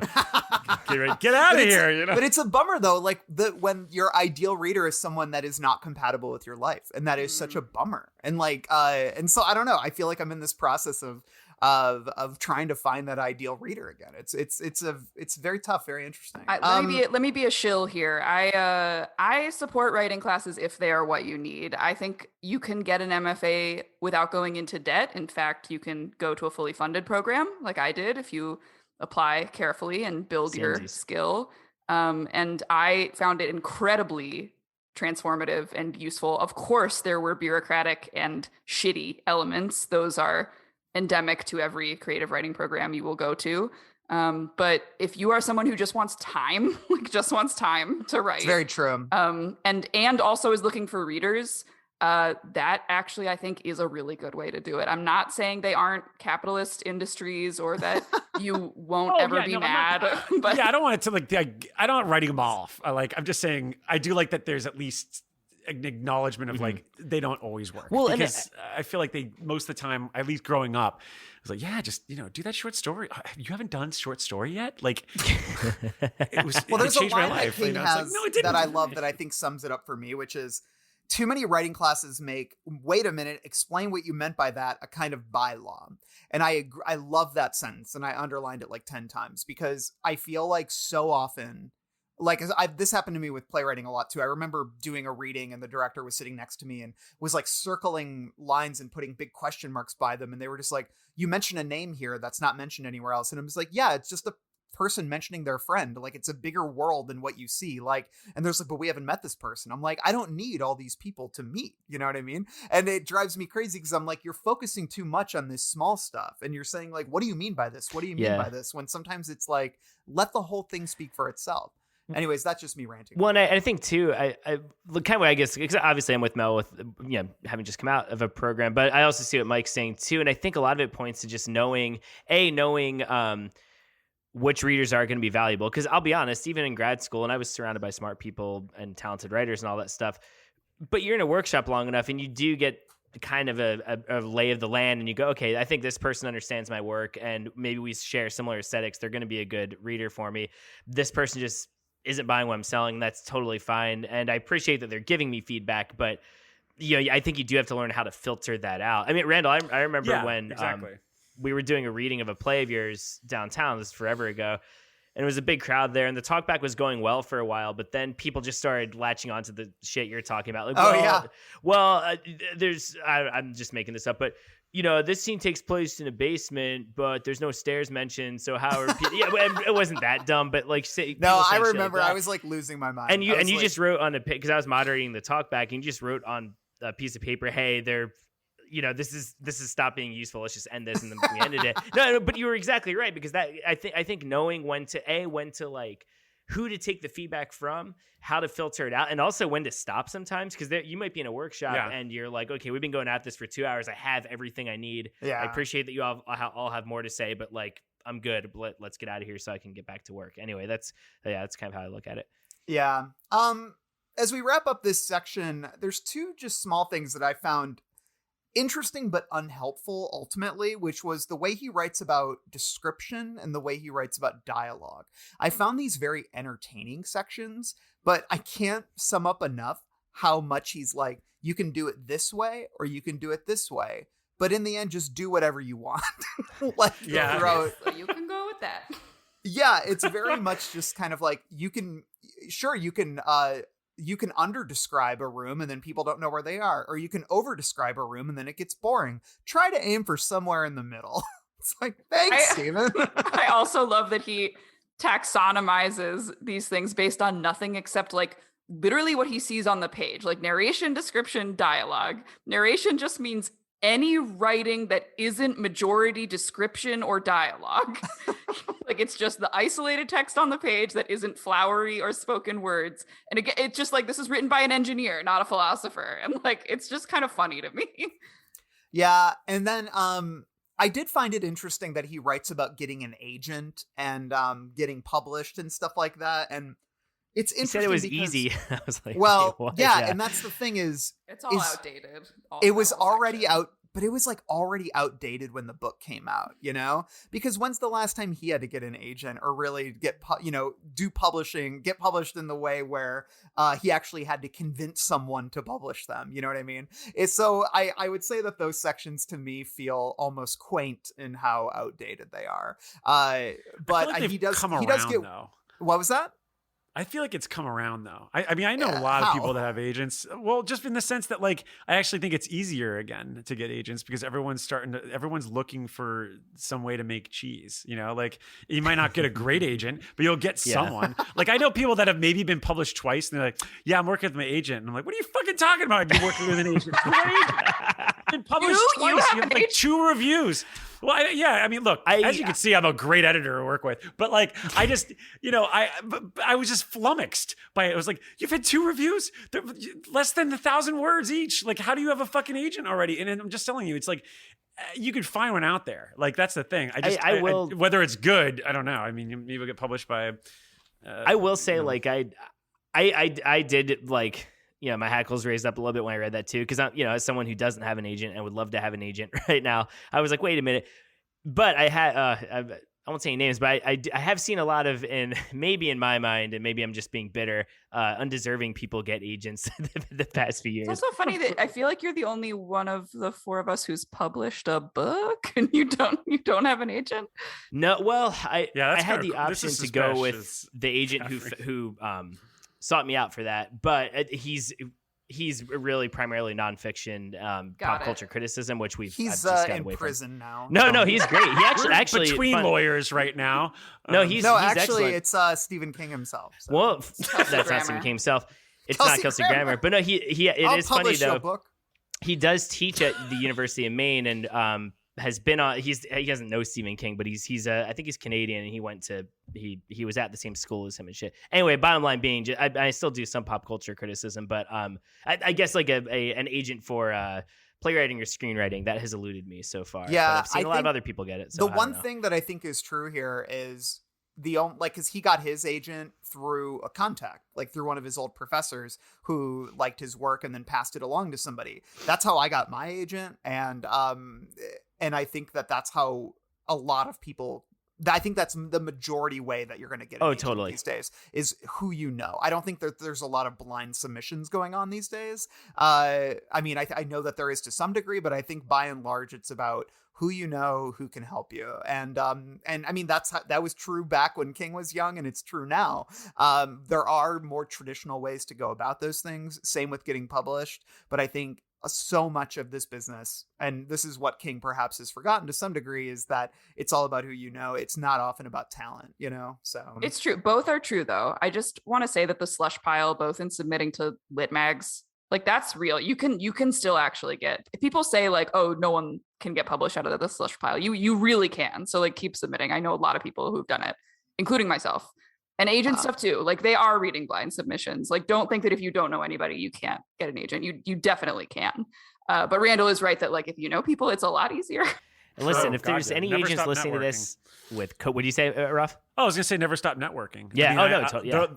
I can't tell you. I mean, fuck. The current place I'm with now is literally because met at a con in person and just networked. Like, I mean, it's I just didn't know that. you never know who's going to help you down the road. I mean, and that's just the case with everything. I mean, that goes beyond writing. I mean, I wish I would have listened to my dad more often. I mean, he used to say his big line was always bring bagels to the bank. And I'd be like, what the fuck does that mean? And he's like, well, just make sure that they're happy, make sure, like always make sure they remember you. Right. Like be getting their memory banks and honestly, like I don't know, it's good advice. I mean, granted, if you do something really shitty and then you're in their memory banks, not good advice, but then it works against you. But ultimately, I think that's, the trick of the trade anywhere in any industry. I want like an oily, like coke-fueled, aggressive agent who is going Daniel! to kill for me. Exactly. You I read just my thought mind. that when you were saying, "Oh, I'm away from age," I just kept thinking of Wayne's World. It's like, well, I just grabbed that lawyer by his big fat head and I said, hey, I'm not going to jail for you or anybody, man. That's what I want. I think the ultimate lesson, and King says this, is that there are no master secrets to writing, which is a very funny thing to put at, near the end of your on-writing book, but it's also very true. And again, Mel, you've pointed this out, is that King does ultimately understand that he's writing from, this is how I write, maybe this will help you. And I think the fact that he wrestles, and we talked about this a bit in the last episode, but the fact that he wrestles so much throughout the book with why am I writing this, I think is very honest and very approachable and very helpful. But yeah, he does ultimately near the end of this just say, look, this is all stuff that might help you or it might not. There are no master secrets, but I think is obviously true based on this discussion. There's a lot we pulled from it that's helpful and a lot of it that we're just kind of like, no, that does not work. Nope. So, and I think he'd be fine with that too. And I like, oh, once absolutely. again, I think all you can do is anyone writing a kind of book like this is say, this is who I am. This is my experience with it. Take what's useful, throw away what's not in the slush pile, but then maybe someone will pick it up. I think he'd wrap our knuckles with a ruler for not writing every day. Yeah. He's like, if there's one thing to take away from this book, write every day. I wish I had someone to wrap me in the knuckles. So let's move on to the last section of the book. It's called On Living. And this is where this is adapted, I believe, full cloth, if not, it might have been reworked a little bit for the book from a New Yorker article that was called On Impact. And it was sort of his first attempt. Well, not first, because I think most of this is the same from the New Yorker piece to this, but it's him sort of dealing with this accident, the car accident that hit him, that, that he experienced while he was in the midst of writing this book. And that, obviously, as we discussed on the pod, would come to color the rest of his career and his work in various ways. We have an entire episode in our Patreon all about the accident, very in depth. Me, Mike, and Jen tackle that one, and that's in our archive series. So check that out for us. And we do quote sections from On Writing here, from this section in On Writing in that episode. So check that out if you want sort of a more comprehensive discussion of this piece. I think how we're going to approach this today is more the question of why do we think he included it in this book? And what do we think it contributes to sort of this ongoing discussion about writing? What do you guys think? I think it's for me. I think it's the learning how to write again part of it, and the building 100%. The desk and the pantry, because it obviously humanizes him a bit. We've talked already, right? Okay, he's this literary giant. He's maybe a little bit far removed from some of the early career things he's talking about, and he arguably he didn't have to scrape his way up connections wise, but he did have to learn how to write again. And I think, he talks a lot about life informing art and vice versa and et cetera. And I think that last section is just a testament to that. Like he kind of stuck with these tricks that he's, used the whole time, and he was able to claw his way out of it. And also too, I think just showing how much he needed to depend on his family, both emotionally, mentally, physically, which he references a lot in the rest of the book too, like not secluding yourself, opening yourself and letting the world. And that's what it meant for me. Yeah. I think it's that he writes drafts in 3 months, and this disrupted his draft. And then I'm serious. And then he had to go back and finish it. Like, it's just an essential part because it's what happened within those 3 months. And obviously, yes, he learned how to write again.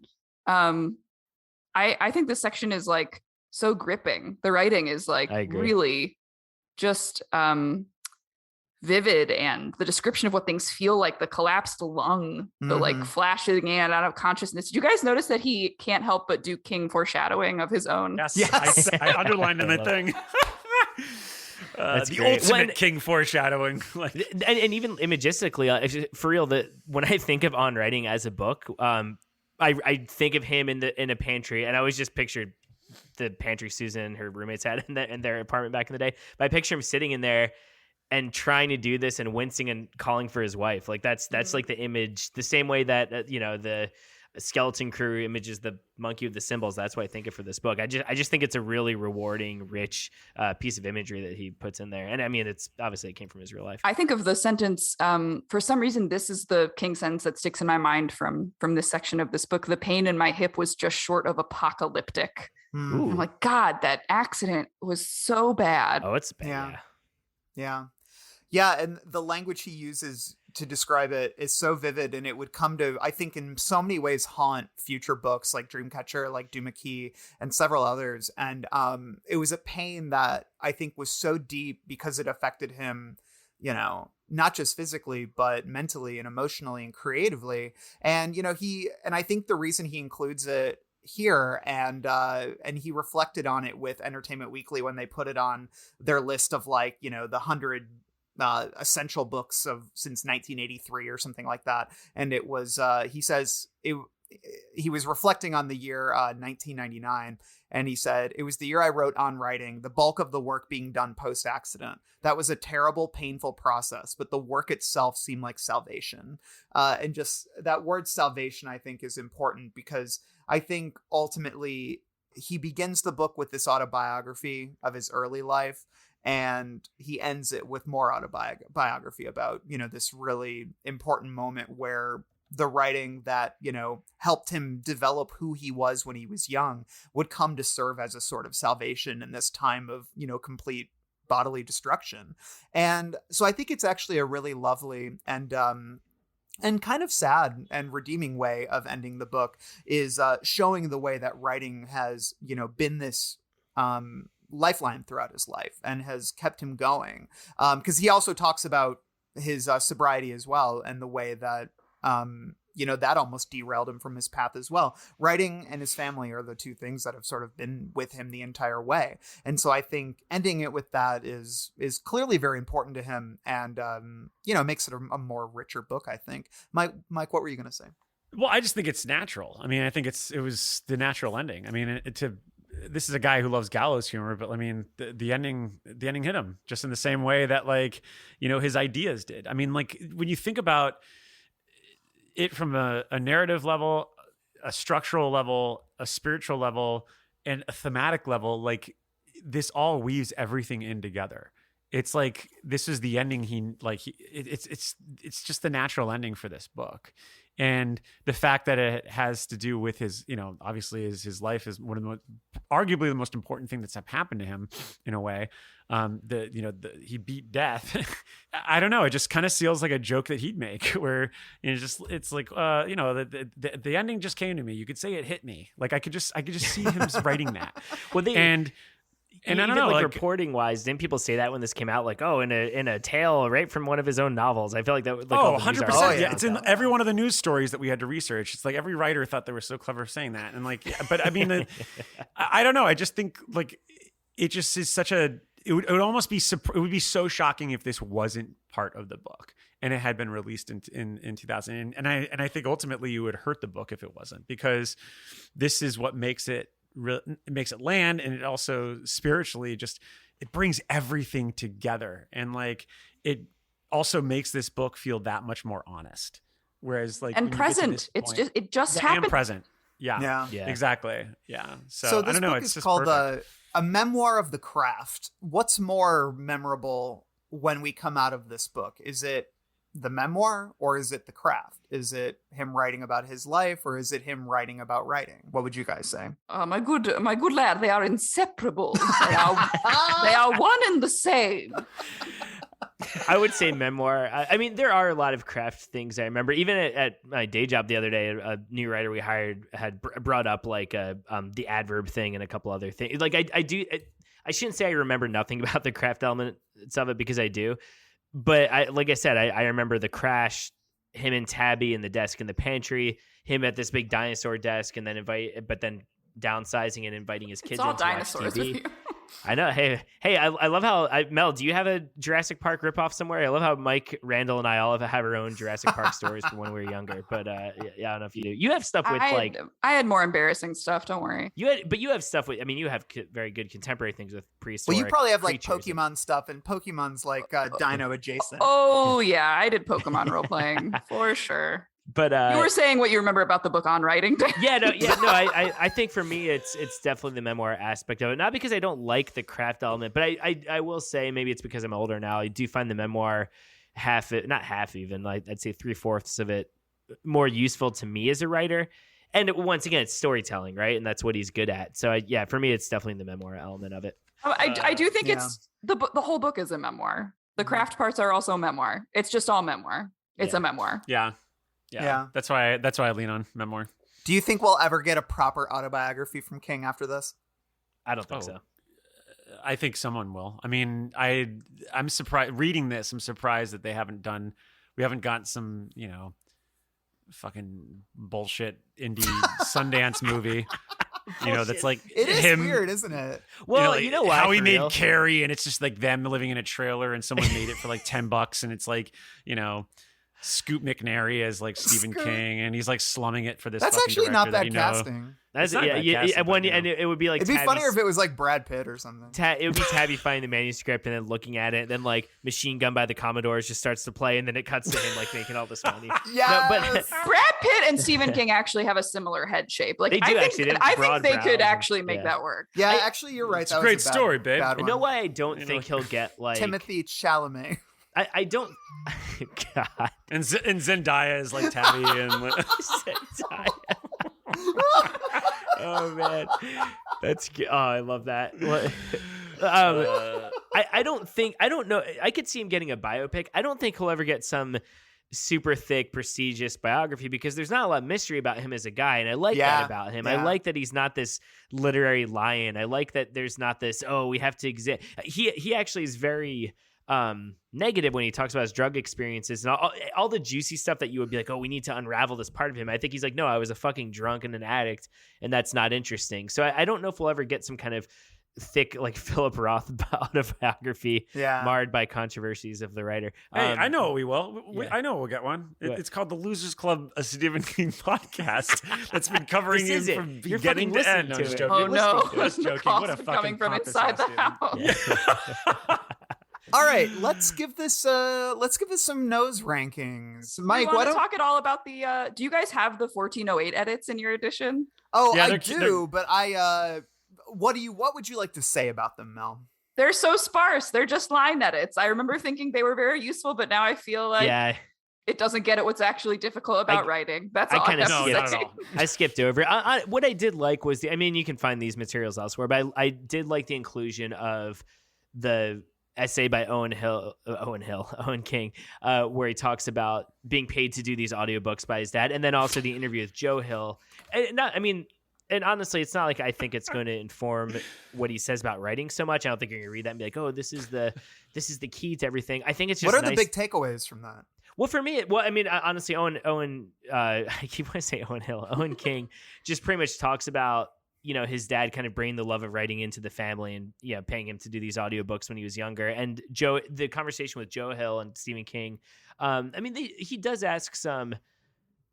ask some pretty pointed questions about the craft, but I wouldn't say it's anything that you don't already get in the book. What I do like about it is he really does, in a very authentic way, I think, just talk about how grateful he is and how he's lucky to be still happy and satisfied and fulfilled doing this at such an old age. I think that's a really nice way to end it. I think because also so much of it's a memoir, so much of the book is about his life and about his family. It just feels right to end on his family as a little bit of a coda. So yeah, I don't think there's anything profound to glean from those sections, but it's just like a nice warm way to end the book, I think. Yeah. Cool. Well, let's do nose rankings. Mike, how many bright red Pennywise clown noses would you give on writing a memoir in craft? A memoir of craft. I have to compose myself because I just got this image in my head of them like going of them going to like a Thanksgiving dinner and and like first off like them all sitting down. It's like, Owen, how are you doing? It's actually Owen Hill now, and he's like, you're taking that goddamn name again that Joe had. It's like this huge debate, and like they just like, it's like, what's wrong with my name? You can't use my name, and just like. Just the image of them just fighting over something like that. Anyway, Steven's like, hey Naomi, you want to take Hill? Everyone else. You want to take it? Hey Molly, you want to be called? Hey, want to be called and he Molly? Like looks at Joe and he's just like, look what you've started with that fucking pseudonym. He's like, let's just name Molly the Thing of Eve Hill. While you're at it, he just throws the turkey across the room. Like, I don't even want this. It's King. I don't even want King. It's King.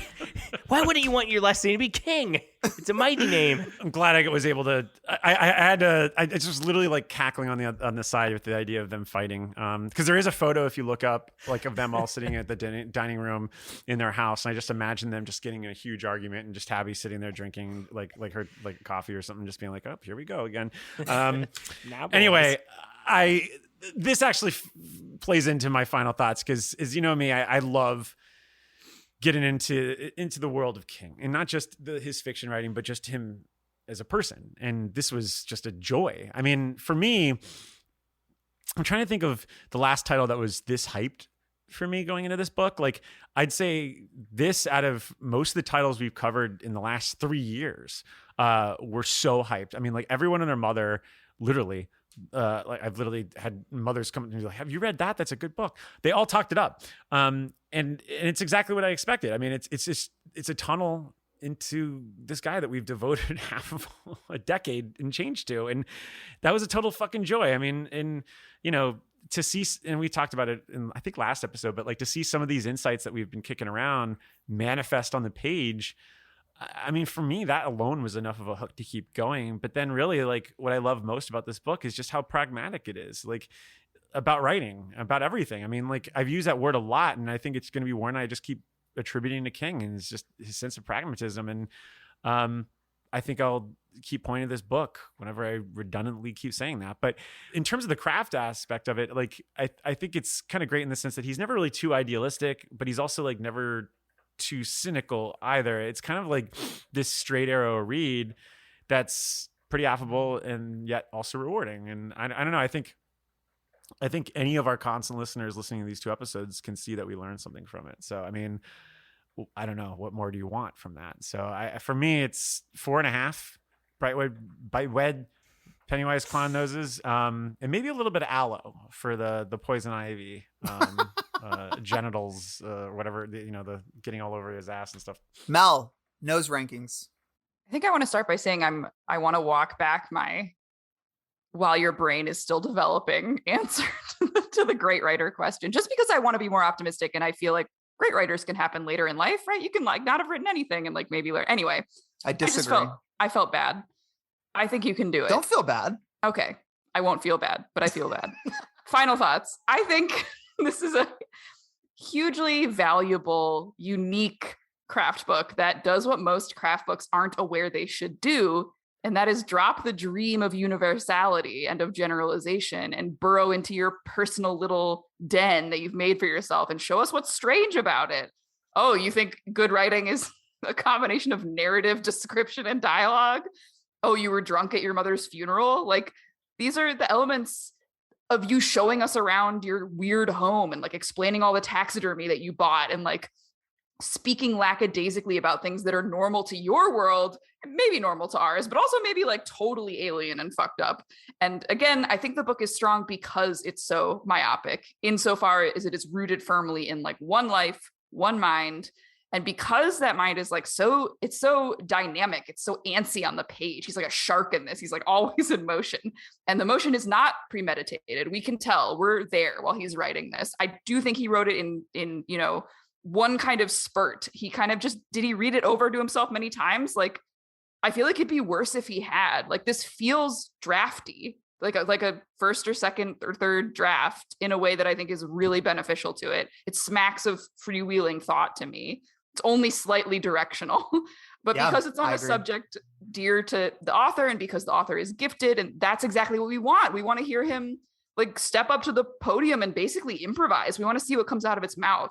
And some of it is crisp and devastating, and some of it is like smudged and hard to parse, but it's all earnest, and it brings us close to him, to his theories and to his style, and even the unconscious bits, the quirks he can't shake from even his nonfiction. He like can't help but put his writing quirks in there.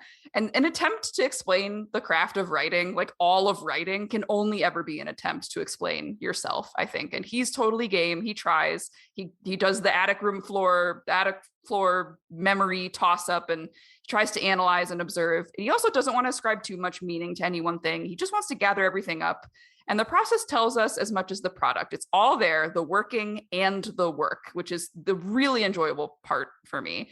That reflects back on itself. It's what he's writing about. It's like fractal in that way, and that it becomes like bottomless from all angles. Like, here's the process of me writing. I'm examining the process of me writing. I'm doing it right now, but what is it? And it's been really special to me in a whole bunch of ways. Like, at first I came to it thinking it was a simplistic guide. It was going to teach me how to write. And now it's this sort of kaleidoscopic lens on the art of craft books and on the art of grace and on the art of memory. And in looking at one unique human who's examining himself, we find all these inroads of connection. And it's this big contradiction all over. Like, it's grand, it's unassuming, it's specific, and it's broad, and it's finding a new surprising way to say something recognizable. And that makes it good writing. That's what all good writing is. It's a five noser for me. 5 out of 5. I just love the experience of reading this book and being present with King. When you said 5 noses, I imagine like a jackpot, like boom, boom, boom, Bing, boom, bing, boom. bing. And then the coins are flowing out at your Even feet. the part, like, I obviously have huge problems with some parts of it. And that's just like part of my enjoyment of it at this point. Yeah. Dan. I'm also going to give it a 5 noses. I don't know if I can put it much more eloquently than that, but yeah, for me, I mean, it's just undeniably King, and that's what I love about it, warts and all. I mean, I'm always going to value just getting the pureness of his perspective, and I can't think of any other writer's books that are such a statement on living and how to balance out living with writing, and which is more important than the other, and just weaving all of that together. And also too, just from like a pure junk food standpoint, I mean, if you love, I don't know any, it's funny because obviously they're ubiquitous King books that everyone agrees upon. Everyone loves The Stand, right? Everyone loves The Shining. I think those books have flaws, but those are kind of considered his classics. But I would argue this one almost feels more universally adored. And I don't think that's because every single person who reads it wants to be a writer or is a writer, but I think everyone who reads it just likes finding out more about Stephen King. I don't think you'll get any more bigger insights into his life and how he feels about all this stuff than this book. I mean, in a way, I mean, we joked about it, but it weirdly does feel like one of his novels. So yeah, 5 all the way. And it just reads well too, man. I mean, it clips along. I like the length of it. It's just it's easy on the eyes, It's easy on short. the ears. It's super short. I love it though. I mean, and I love that he's Yeah. aware of that. He's like, I'm going to make this short. I'm going to do my thing and get out of here. It just feels so purely him in a way that some of his novels don't even. So yeah, I think if you're a King fan, this is essential reading, much like the Elements of Style. So 5 out of 5. I'm going to balance things out by giving it 4.5 bright red Pennywise clown noses out of 5. And I think I'll just put it this way. You know, when I approach a book about the craft, I quote my good man Arnold. Come on, don't bullshit me. And he doesn't in this book. It's probably the only book about craft that I've ever really loved and felt like I took something from. So yeah, I think that about sums it up. This was a really fun episode. This was a good time. Mike, what do we have coming up? Oh my God. What do we have coming up? Well, the next book episode is going to be Dreamcatcher. Get ready for that one. Which he wrote in an opiate haze. Yeah, and it definitely shows. But I'm very excited to be talking about that one. And then we'll also be doing, because of my own sort of hallucinogenic state, I was unable to get the Long Watch episode for The Shining out this week. So this is the Shining episode is now coming out after On Writing. So you can look forward to that, as you have been all this last month. We got a great episode coming with Jed Shepard, who wrote and produced Host, in addition to the forthcoming Dashcam. And then I believe we have a Souls Midnight that's going to be tied to Dreamcatcher that we're kicking around. The idea of government cover-ups. That would be fun. Not just on alien faces. Not just on alien faces. Although Randall, there's like pure alien face in Dreamcatcher, which I'm excited. Spoiler alert! I'm going to be on that episode. I'm very excited. You are. It's going to be a good up. Oh, we got one more that actually you're on. We're going to be covering Wendy's Final Task. Caffrey's on too. In our Patreon. Again, if you aren't a member of our Patreon, what are you doing? Get patreon.com/the Barons. When I say that there are hundreds of hours of content, that is not hyperbole. There are literally hundreds of hours of content on there. Yeah, we've got in our Dark Tower Detour series that Dan Caffrey's been on and Dan Flieger hosts. We just interviewed Richard Chismar, who co-wrote Gwendy's Final Task, as well as the other Gwendy books. And so we already have a chat with him that's up. That's great. And then we are going to be talking about the book in our Patreon, as we have been doing. The new King books are always going to be behind the paywall until, we reach them in our chronological reread. All the books in our chronological reread are always going to be free. So, but yeah, if you want to hear our thoughts on Gwendy's Final Task, which I think you're going to want to, because this is an interesting book, you're going to want to head over to the Barons. But so yeah, check that out. Leave us a review on iTunes, Facebook, or wherever it is you get your podcasts. And can I just say thanks for doing this episode, guys. Writing is very personal. I think we got a little personal, or at least I got more personal than I'm used to getting. And so I think we totally did, especially last time, which was good. I mean that in a good way. Thank you, Kelsey Grammer. It's a myth. We're coming again. Okay, let's sign off. Long days and pleasant nights. See the door that's coming. Tossed salad and scrambled eggs. I got some hot friends. God, I got some hot friends. I got some hot friends. God, I got some hot friends. But you know you want somebody to treat you good. This is the end of our show. For now. We hope you enjoyed this production.